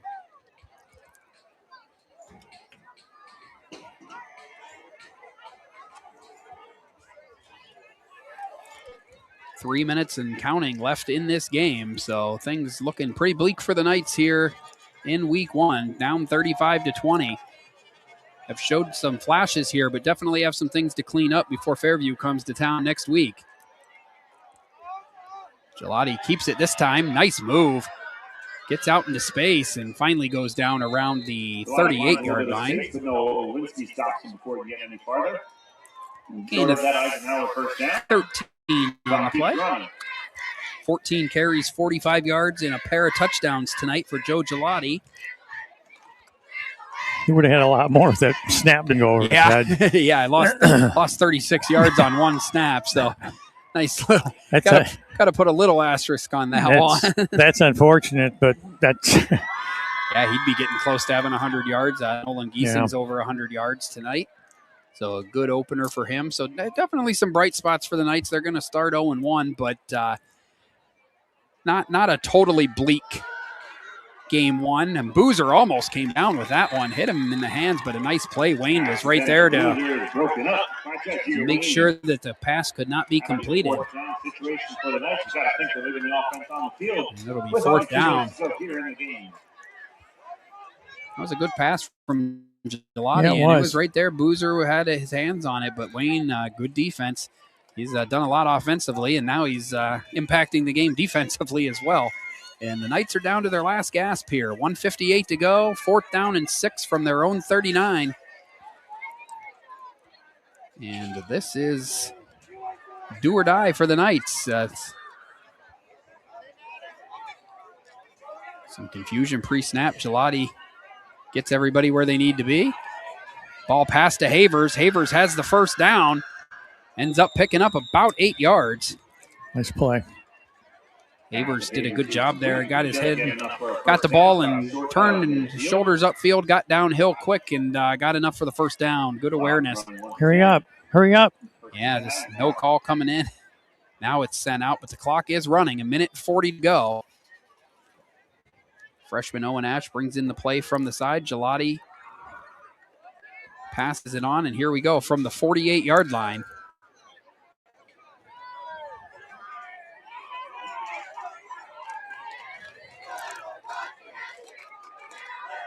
Gelati scrambling to his left and will finally be ripped down about 8 yards behind the line of scrimmage. Timeout going to be taken by Coach Jim Penley. 8-yard loss for Gelati. It's a Ross Becker Insurance timeout. We'll go ahead and take one with them. Back in 30 seconds with more high school football on the YDL Sports Network. Looking to score big on your next vacation? Start with a travel advisor who delivers. Your cruise planner's advisor is your go-to, saving you time, money, and stress, while hooking you up with exclusive deals, upgraded amenities, and early booking discounts. Get in the game with Griggs Travel at GriggsTravel.com. That's GriggsTravel.com. John Griggs, Port Allegany grad, 1,000-point scorer, 3-sport standout, ready to help you plan your dream getaway. Cruises, resorts, hotels, tours, everything's handled, even your own travel app, and easy rate booking if plans change. Back here at Iroquois High School, just 1 minute and 13 seconds remaining in the season opener here. Wrap things up here from Iroquois after the game. We'll have a quick Icy Ink post-game show and then get you set up for the second week next week against Fairview at home opener, and also have volleyball on the air next week. So here come the Knights out of the timeout. Gelati's going to pass. Throws it down the middle. He's got Giesing. And it's pulled away and intercepted by Donovan Brown. He had a fumble return for a touchdown earlier. And now he's got an interception as well. I think we had another blindside block by Donovan Brown on the return. See, that is the third interception of the night, 4th turnover for the Knights. And 4 turnovers for the Knights, 0 for the Braves, and a 15-point deficit on the scoreboard. It's not hard to see where the game was won and lost in spots here tonight, Lou. Yeah. They're just, mistake. I mean, you're in a catch-up mode now. So, I mean, you're going to have to press a little bit. And when you do, sometimes things work out, sometimes things don't work out. Well, they had the 2 interceptions. The things didn't work out, but still they got it. When they have the opportunities to get inside, again, like I said, between the 20s, they move the ball. When you get inside the 20, you got to score, or you at least give yourself an opportunity to score, and it didn't happen tonight. Yeah, when you've got the ball inside the 10, first and goal twice, and you end up with not even an attempt at a field goal, let alone a touchdown or, one of those possessions, they got all the way down inside the 7-yard line, ended up back around midfield before they punted. So, it's sometimes that's the way things go. Sometimes that's how things play out. And unfortunately for the Knights, they had their good moments tonight, but at the end of it all, it's going to come down and end up being an 0-1 start to the season as Coughlin is in victory formation for the Iroquois Braves, and the Braves are going to start the season 1-0. I think I heard they play Maplewood next week on the road down in Guys Mills, and it will be making it 2nd and 10. Eisenhower playing Fairview, and they'll have to wait a week for their attempt at their first win of the season. So one more snap, and that'll do it here tonight from John L. Post Stadium at Iroquois High School. The Knights are going to fall to 0-1, 35-20. Looks like it will be the final score tonight.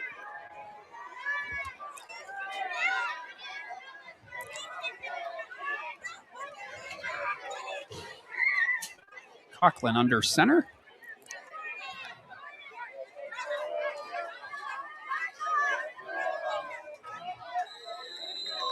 And he'll take a knee. To the end of the game. And that will do it. Iroquois Braves knocked off the Eisenhower Knights 35-20 here tonight in the season opener. We'll take a short break. We'll come back with our Icy Ink postgame show and wrap things up here from week 1.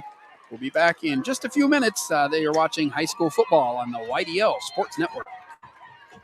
For all your automotive needs, look no further than the Warren Tire Center. From new tires to tire repairs, PA state inspections, wheel alignments, and auto detailing, there's so much more that we can do for you, and there's no reason to go anywhere but the Warren Tire Center in Warren, Pennsylvania. With over 40 years of serving the Warren and surrounding communities, it's always been a great day at the Warren Tire Center. We offer same-day service and walk-ins are welcome.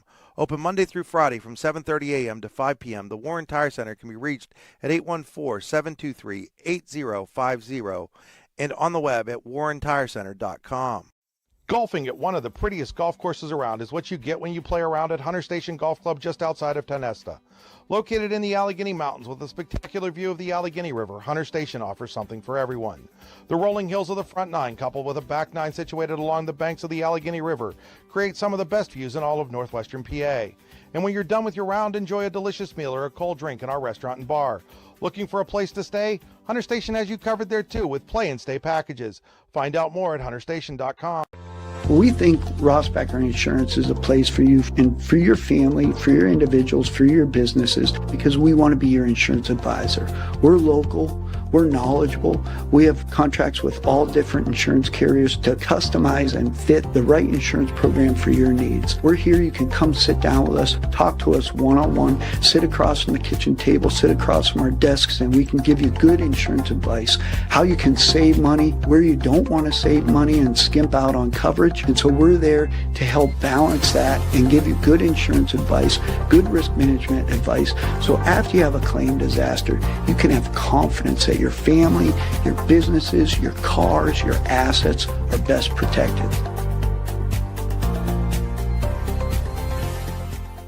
Here at the Warren County Chamber of Business and Industry, we like to focus on our community and help our local businesses expand and succeed. Why join WCCBF? Not only do we offer a way for local businesses to grow and prosper, but we also provide business development, community involvement, and member benefits. Becoming a member of WCCBI includes benefits such as networking and ribbon cutting. Become a member or to see additional information, visit WCCBI.org today. You've got dreams. Might even be something big. Imagine what you could do with the right solutions. Secured against evolving threats and set up to make the right decisions faster. At Acrisure, we help protect and grow everything you've worked so hard to build. We are the brightest people using the best of technology. We are an extraordinary advantage for you. We are Acrisure.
This has been a presentation of the YDL Sports Network.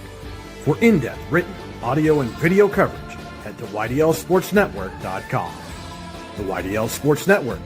If you love sports, this is the place to be.